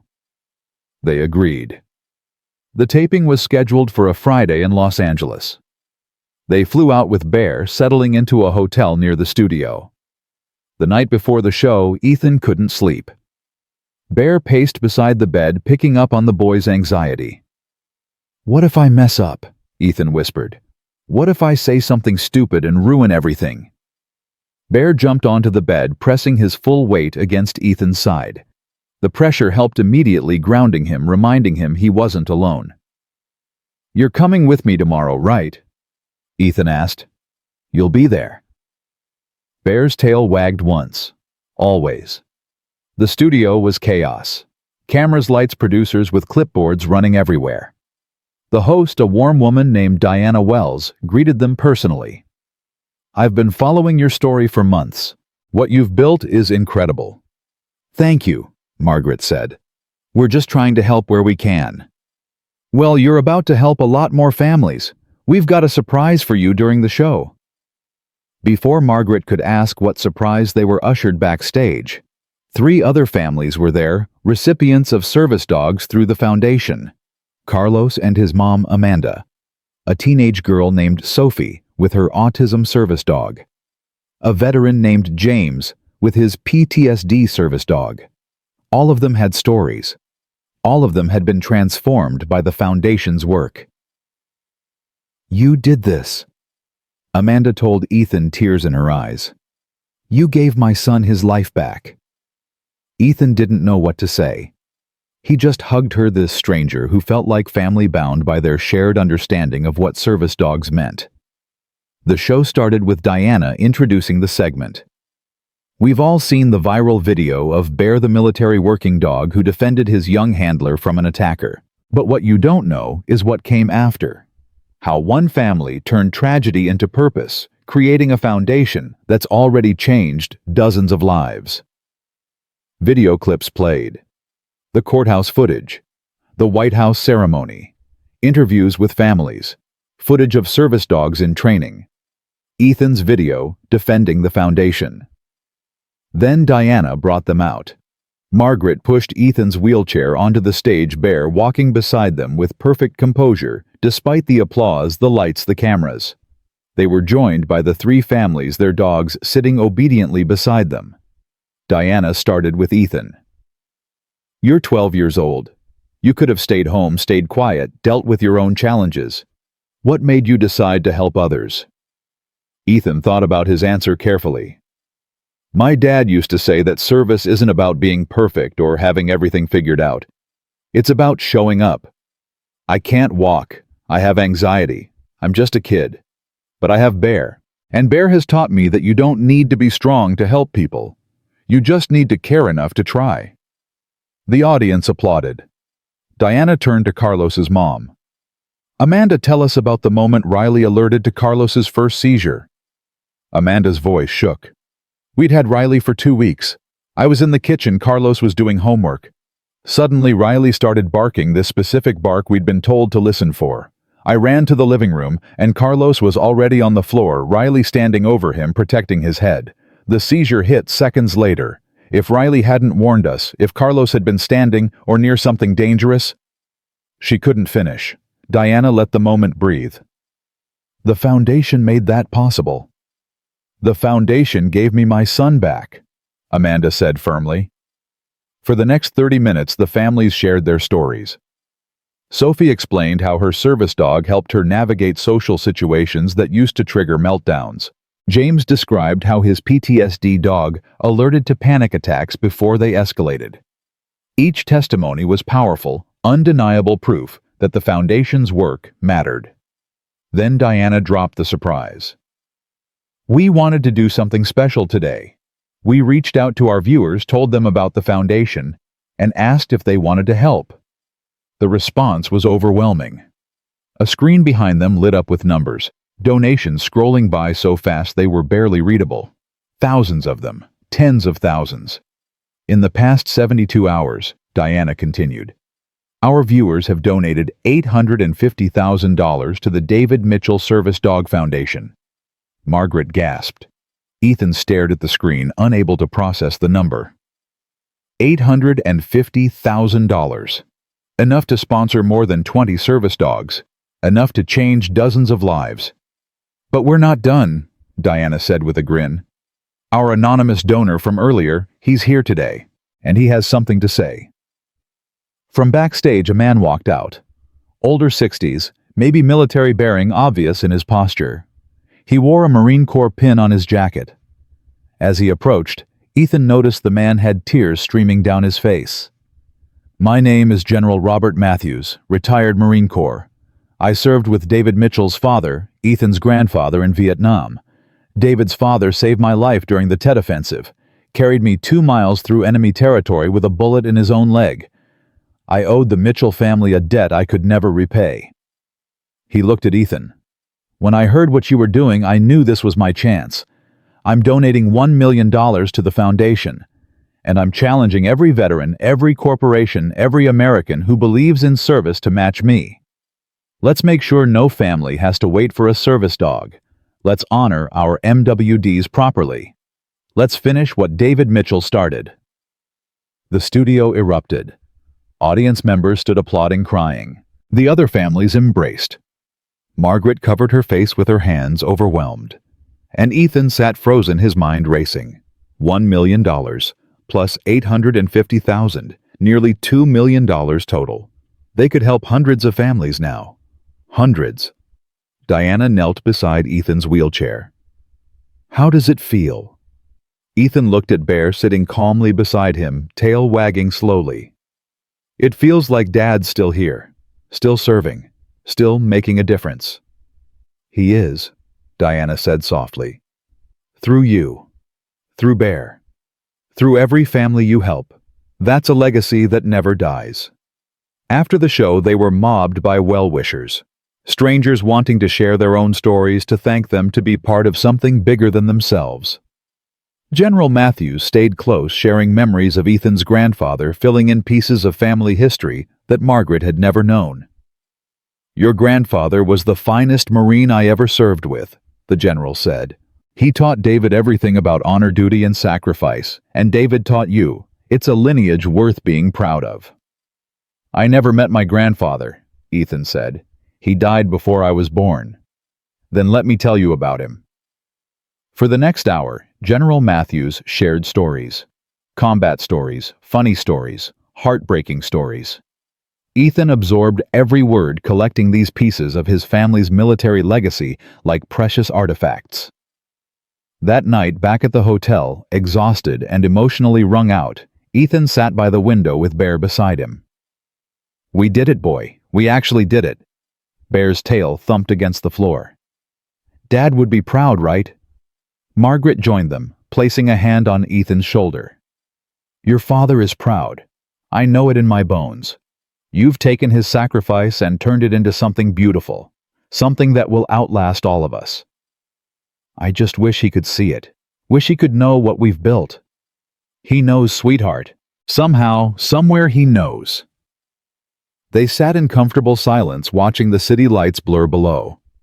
3 people and a dog bound by love and loss and purpose. They'd been through hell attacks, trials, audits, public criticism. They'd been tested, doubted, torn down, and forced to rebuild. But they'd survived. More than survived, they'd thrived. They'd turned pain into purpose, grief into service, tragedy into hope. And it was only beginning. The foundation would grow. More families would be helped. More dogs would find their purpose. more children would discover they weren't alone in their struggles. All because a boy loved his father, a grandmother refused to quit, and a dog understood that service never truly ends. It just evolves, finding new battles to fight new lives, to protect new missions to complete. Bear rested his head on Ethan's lap, eyes already closing. His work today was done. Tomorrow would bring new challenges, new people to serve, new purposes to fulfill. But tonight, he could rest. Tonight, his pack was safe together and whole. And for a warrior who'd given everything for the people he loved, that was all that mattered. The flight home from Los Angeles should have felt triumphant. Instead, Ethan stared out the window, watching clouds drift past, feeling strangely hollow. They'd raised nearly $2 million. They'd shared their story with millions. They'd honored his father's legacy in front of the entire country. So, why did he feel so empty? Margaret noticed from the seat beside him. Talk to me. I don't know what I'm feeling. Try. Ethan struggled to find words. Everyone keeps saying Dad would be proud, but he's not here to be proud. He's just gone. And all this success, all this money, all these families we're helping, none of it brings him back. Margaret's throat tightened. She'd been so focused on the mission, on helping others, on keeping busy, that she hadn't stopped to process her own grief properly. You're right. None of it brings David back. Nothing ever will. Then what's the point? The point is that your father's death meant something. That his sacrifice continues to matter. That his love didn't die with him. It lives on through Bear, through you, through every family we help. Ethan wiped his eyes quickly. I just miss him so much. Sometimes I can't even remember his voice anymore. I have to watch old videos just to hear him say my name. Bear, lying at Ethan's feet, lifted his head. He whined softly, sensing the pain radiating from his boy. The dog shifted, pressing against Ethan's legs, offering what comfort he could. Your father lives in Bear too, Margaret said gently.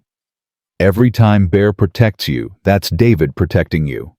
Every time Bear shows loyalty and courage, that's David's training, David's love, David's legacy. You haven't lost him completely. Part of him is right there, breathing beside you. Ethan reached down, burying his fingers in Bear's fur. The dog leaned into the touch, solid and warm and real. What happens when Bear gets old? When he can't protect me anymore? Then you'll protect him. That's what love is, taking care of each other in whatever way is needed at the time. They landed in Portland as the sun was setting. Frank met them at the airport, his face serious. We need to talk. Privately. At Margaret's house, Frank spread documents across the kitchen table. The foundation's growth is attracting attention. Good attention mostly, but also complicated attention. We've had 3 major corporations reach out about partnerships. 2 want to sponsor an annual gala. 1 wants to create a branded line of service dog equipment with proceeds going to the foundation. That sounds positive, Margaret said. It is. But it also means we're moving from grassroots nonprofit to legitimate organization. We need a board of directors, formal governance, professional staff. This is bigger than just the 3 of us now. Ethan felt panic rising. Does that mean we lose control, that strangers make decisions about Dad's foundation? Not if we're smart about it. We build a board of people we trust, veterans, service dog trainers, families who've received dogs, people who understand the mission. I don't want it to become corporate, Ethan said firmly. I don't want it to be about money and marketing. It's supposed to be about helping people. Frank smiled. That's exactly the attitude we need.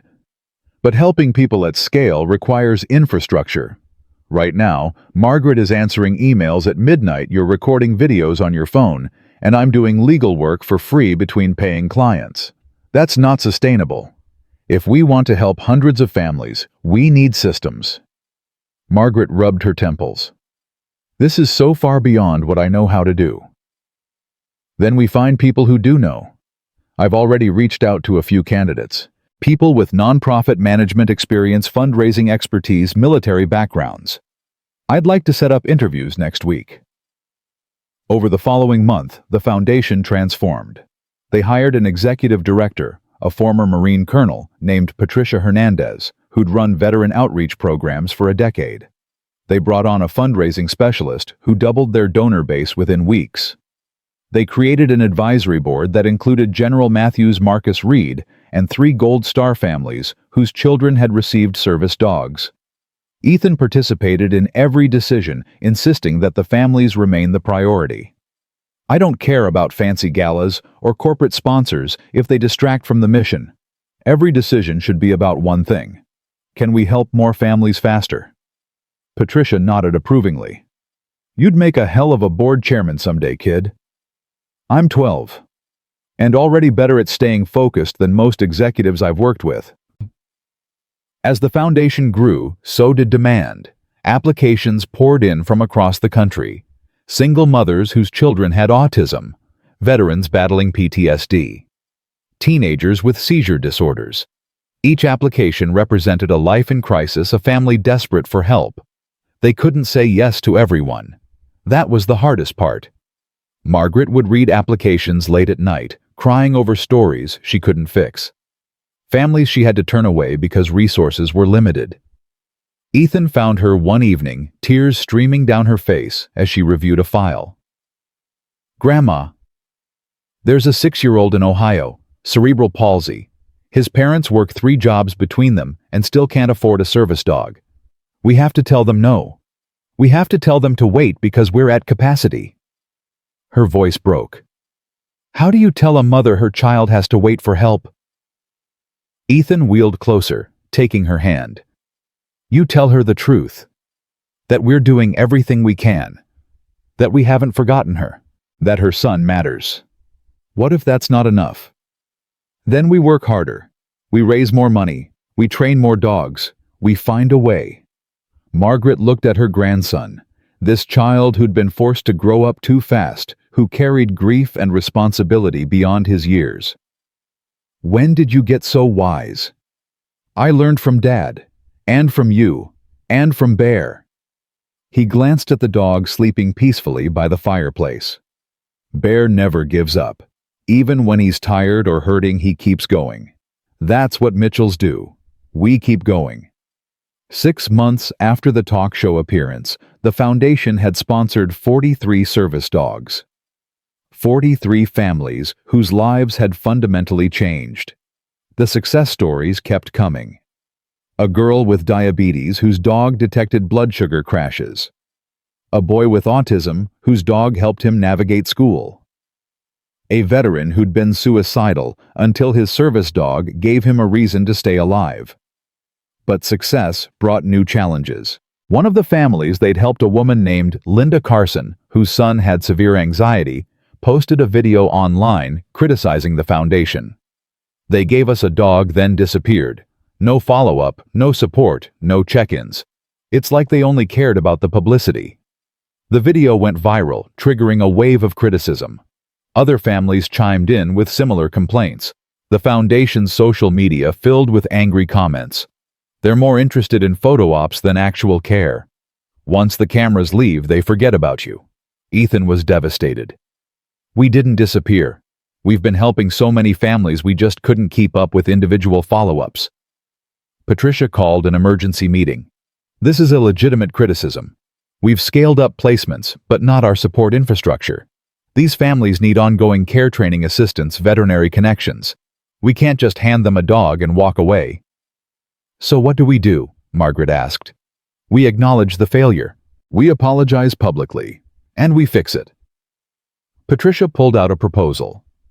"I want to hire 3 regional coordinators, each one responsible for maintaining relationships with families, conducting quarterly check-ins, connecting them with resources.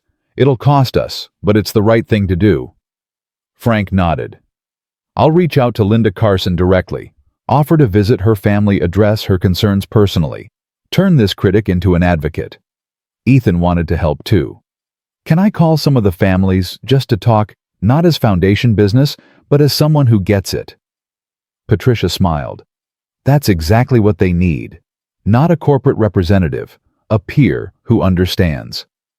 Over the next week, Ethan spent hours on video calls with families, listening to their struggles, sharing his own challenges, connecting them with each other. He created a private Facebook group where recipients could share experiences, ask questions, and support one another. The transformation was immediate. The criticism didn't disappear entirely, but it was drowned out by grateful voices. Families sharing how much the check-ins meant. Parents thanking Ethan for taking time to talk with their children. Service dog handlers posting photos of their dogs with Bear's photo captioned "Inspired by a Legend." Linda Carson posted a follow-up video. "I was angry because I felt abandoned, but the foundation reached out, listened to my concerns, and made real changes. They're not perfect, but they're trying. And sometimes that's all you can ask." The crisis passed, but it left scars. Ethan realized that doing good wasn't enough. You had to do it sustainably, thoughtfully, with systems in place to protect the people you were trying to help. It was a hard lesson, but necessary. Summer arrived, bringing with it an invitation that made Ethan's heart race. The Marine Corps War Memorial in Arlington, Virginia, was hosting a ceremony honoring military working dogs killed in action. Bear was invited as the guest of honor, representing all MWDs who'd served and survived. "I don't know if I can do this," Ethan admitted the night before they left. "A memorial for fallen war dogs. It's going to remind me of Dad, of everyone who didn't make it home." Margaret knelt beside his wheelchair.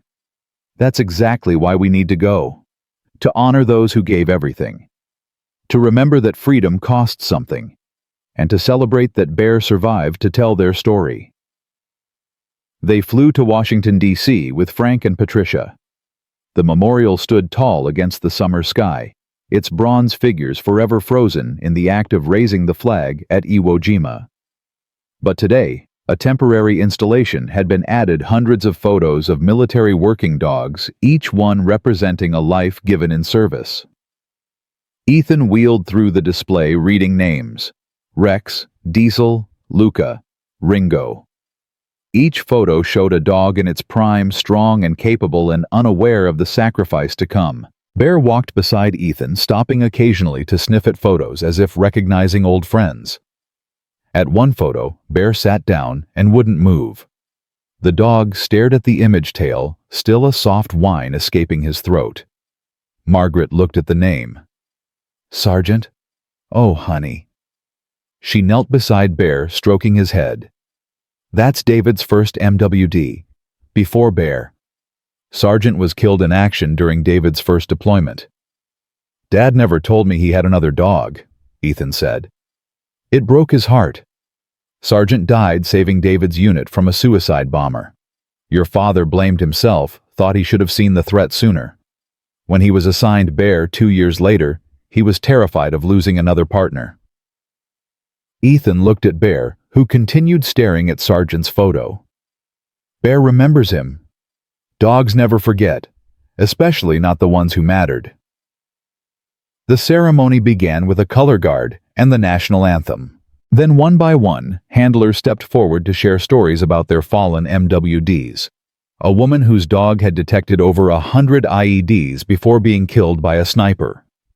A man whose dog had alerted to an ambush, saving 12 lives but dying in the process. Each story was heartbreaking, heroic, a testament to the bond between handler and dog.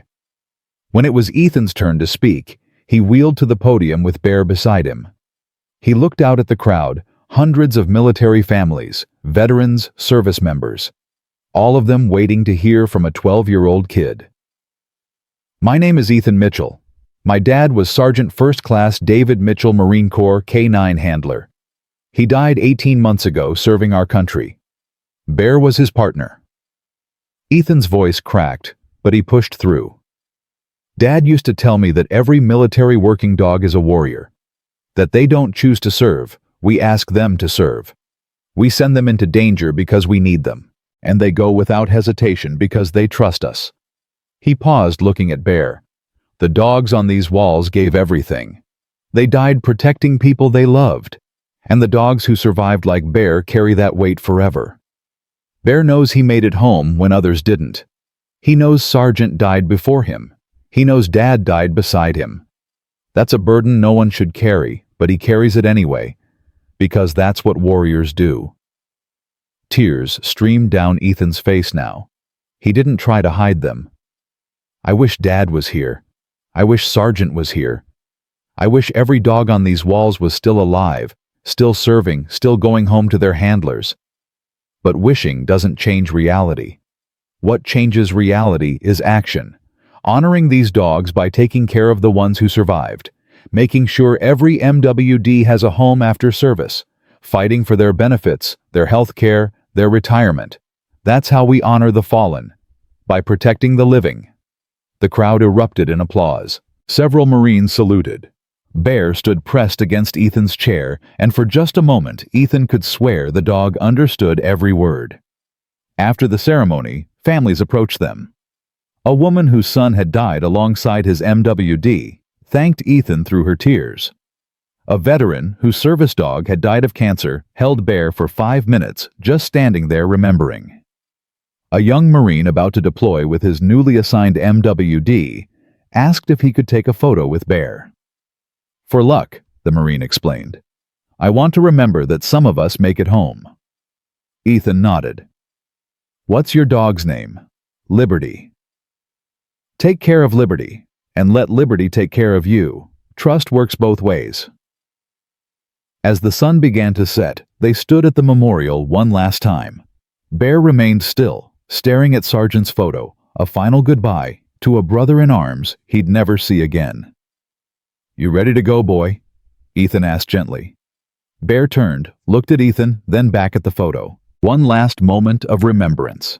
Then he walked away back to his current mission, his current purpose. The past deserved honor. But the living needed him more. On the flight home, Ethan was quiet again, but differently this time. Not hollow or lost. Contemplative. Processing. Margaret gave him space, understanding that some things needed to be worked through alone. But as they prepared to land, Ethan finally spoke. I think I understand now. Understand what? Why we do this. The foundation, the speaking, all of it. It's not about making ourselves feel better or honoring Dad's memory. It's about making sure the next family doesn't have to wait. The next veteran doesn't fall through the cracks. The next kid with a disability has a bear of their own. He looked at his grandmother, his eyes clear and determined. Dad died so others could live. Now we live so others can survive what we survived. That's the cycle. That's the mission. Margaret's eyes filled with tears.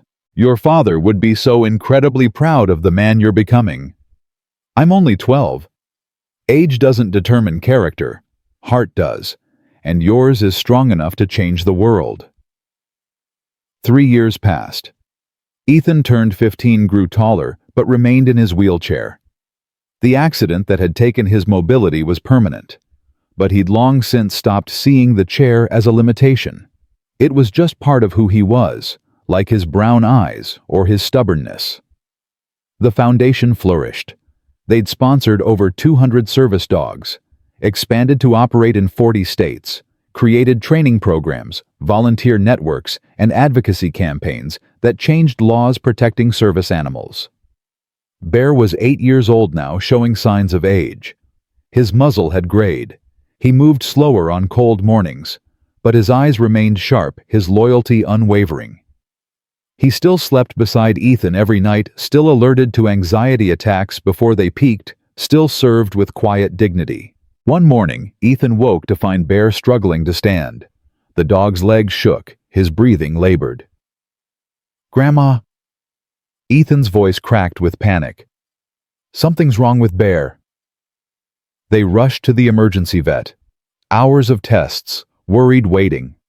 Finally, the doctor emerged with a gentle expression that told them everything they needed to know. It's his heart. Dilated cardiomyopathy, likely stress-related from his years in combat. We can manage it with medication, but... She paused. He's lived a hard life. Combat stress, constant vigilance. His body is wearing out faster than it should. How long? Margaret asked, her voice barely a whisper. With treatment? Maybe a year, maybe 2. But his quality of life will decline. You'll need to watch for signs that he's struggling, that he's in pain. Ethan sat frozen, unable to process. Losing Bear meant losing his last connection to his father, meant facing the world alone, meant admitting that even heroes weren't immortal. That night, Bear lay beside Ethan's bed, his breathing heavy but steady. Ethan stroked his fur for hours, memorizing the feel, the warmth, the solid reality of this dog who'd saved him in every way that mattered.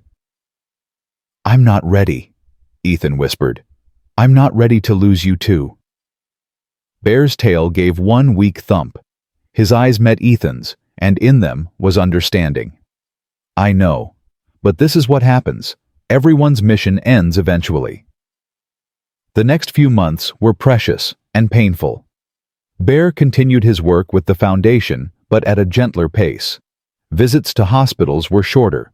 Public appearances were limited.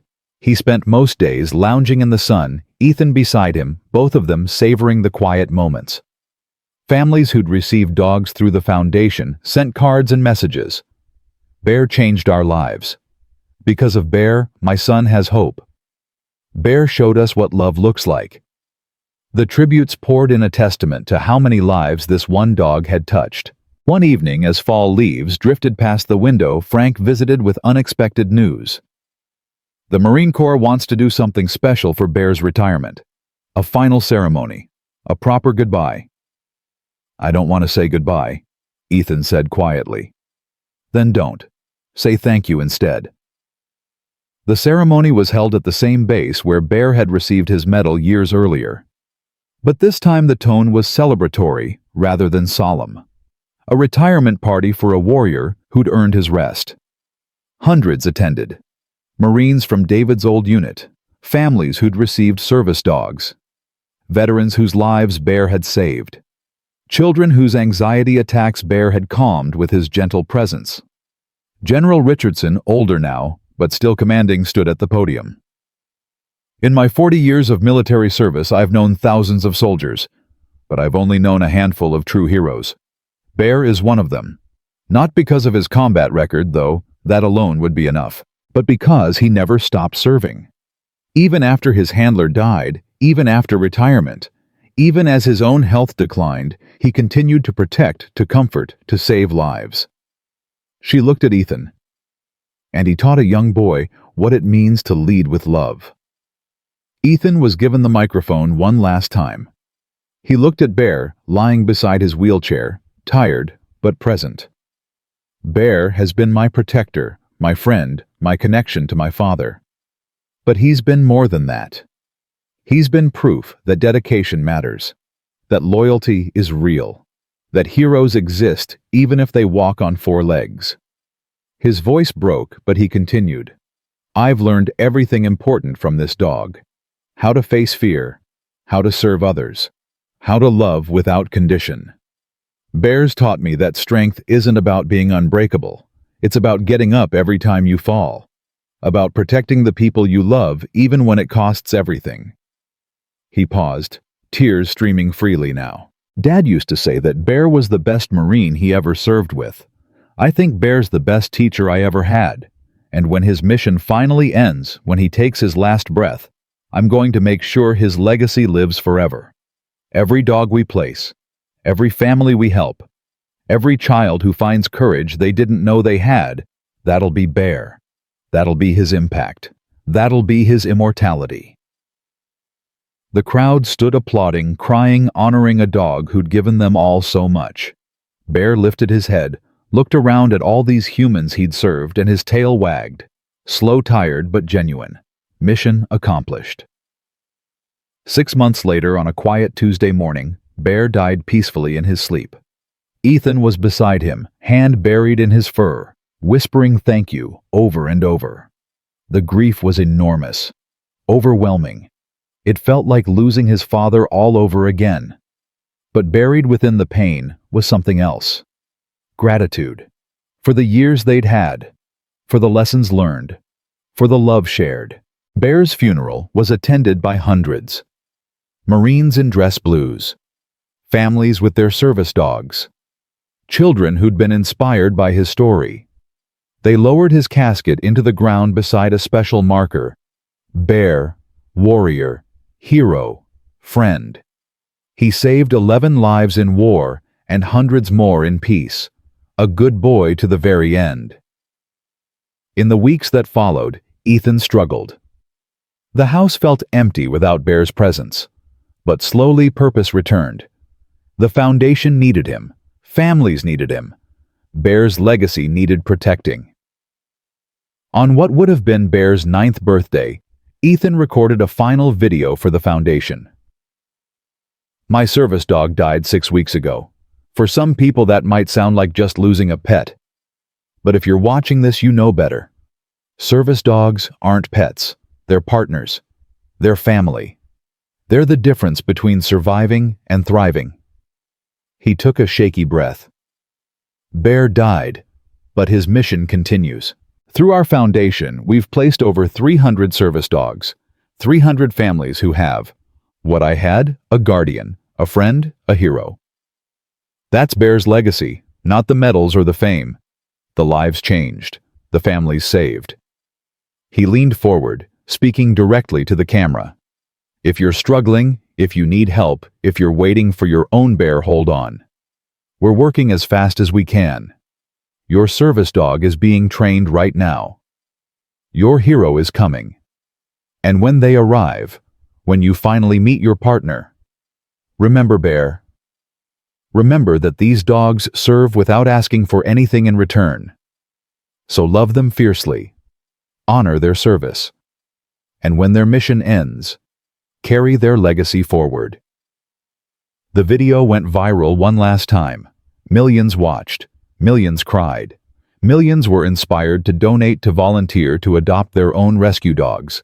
And somewhere in whatever place good dogs go when their work is done, Bear watched with knowing eyes, his tail wagging, proud of the boy he'd protected and the man that boy was becoming. 5 years later, Ethan stood at a podium, actually stood with the help of new prosthetics and countless hours of physical therapy, addressing a crowd at the Foundation's annual gala. The David Mitchell Service Dog Foundation had grown beyond anything they'd imagined. Over 1,000 service dogs placed. Partnerships with major training facilities. Legislation passed protecting service animals in all 50 states. A permanent facility in Portland where families could meet their dogs for the first time. My father taught me about sacrifice. Ethan said, his voice strong and clear. Bear taught me about love. And together, they taught me the most important lesson: service never ends. It just changes form. Dad served in uniform. Bear served in retirement. Now I serve by making sure no family waits, no veteran goes unsupported, no child with a disability faces the world alone. He paused, looking at the photo behind him. David in combat gear, Bear at his side, both of them young and strong and alive. Heroes come in all forms. Some wear uniforms. Some wear fur. Some use wheelchairs and refuse to quit. The common thread is simple: they show up, they do the work, they love unconditionally. That's the legacy my father and Bear left me, and that's the legacy I'm determined to pass on. The crowd erupted in applause. Margaret, older now but still fierce, wiped tears from her eyes. Frank stood beside her, proud as any father could be. And in that moment, surrounded by families whose lives had been changed by dogs, who were still serving, by a legacy built on love and loss and resilience, Ethan finally understood what his father and Bear had been trying to teach him all along. Heroes aren't born. They're forged through service, shaped by sacrifice, and defined not by how they fall, but by how they inspire others to rise. His father fell in Afghanistan. Bear fell in peaceful sleep. But their impact, their true legacy, would never fall. Because love, real love, the kind that serves and protects and sacrifices, doesn't end when the heart stops beating. It lives on in every life touched, every family helped, every child who learns that disability doesn't define you, grief doesn't defeat you, And sometimes the greatest heroes have 4 legs and a heart full of courage they'll give to anyone who needs it. That was Bear's gift. That was David's legacy. And that was Ethan's promise to carry it forward forever, one family at a time. Because some missions never truly end. They just find new soldiers to fight them. New warriors to carry the banner. New heroes to prove that love, loyalty, and service are the most powerful forces in the universe. Bear understood that. David lived that. And Ethan would spend the rest of his life honoring it. That's what heroes do. They serve, they sacrifice, and they teach others to do the same.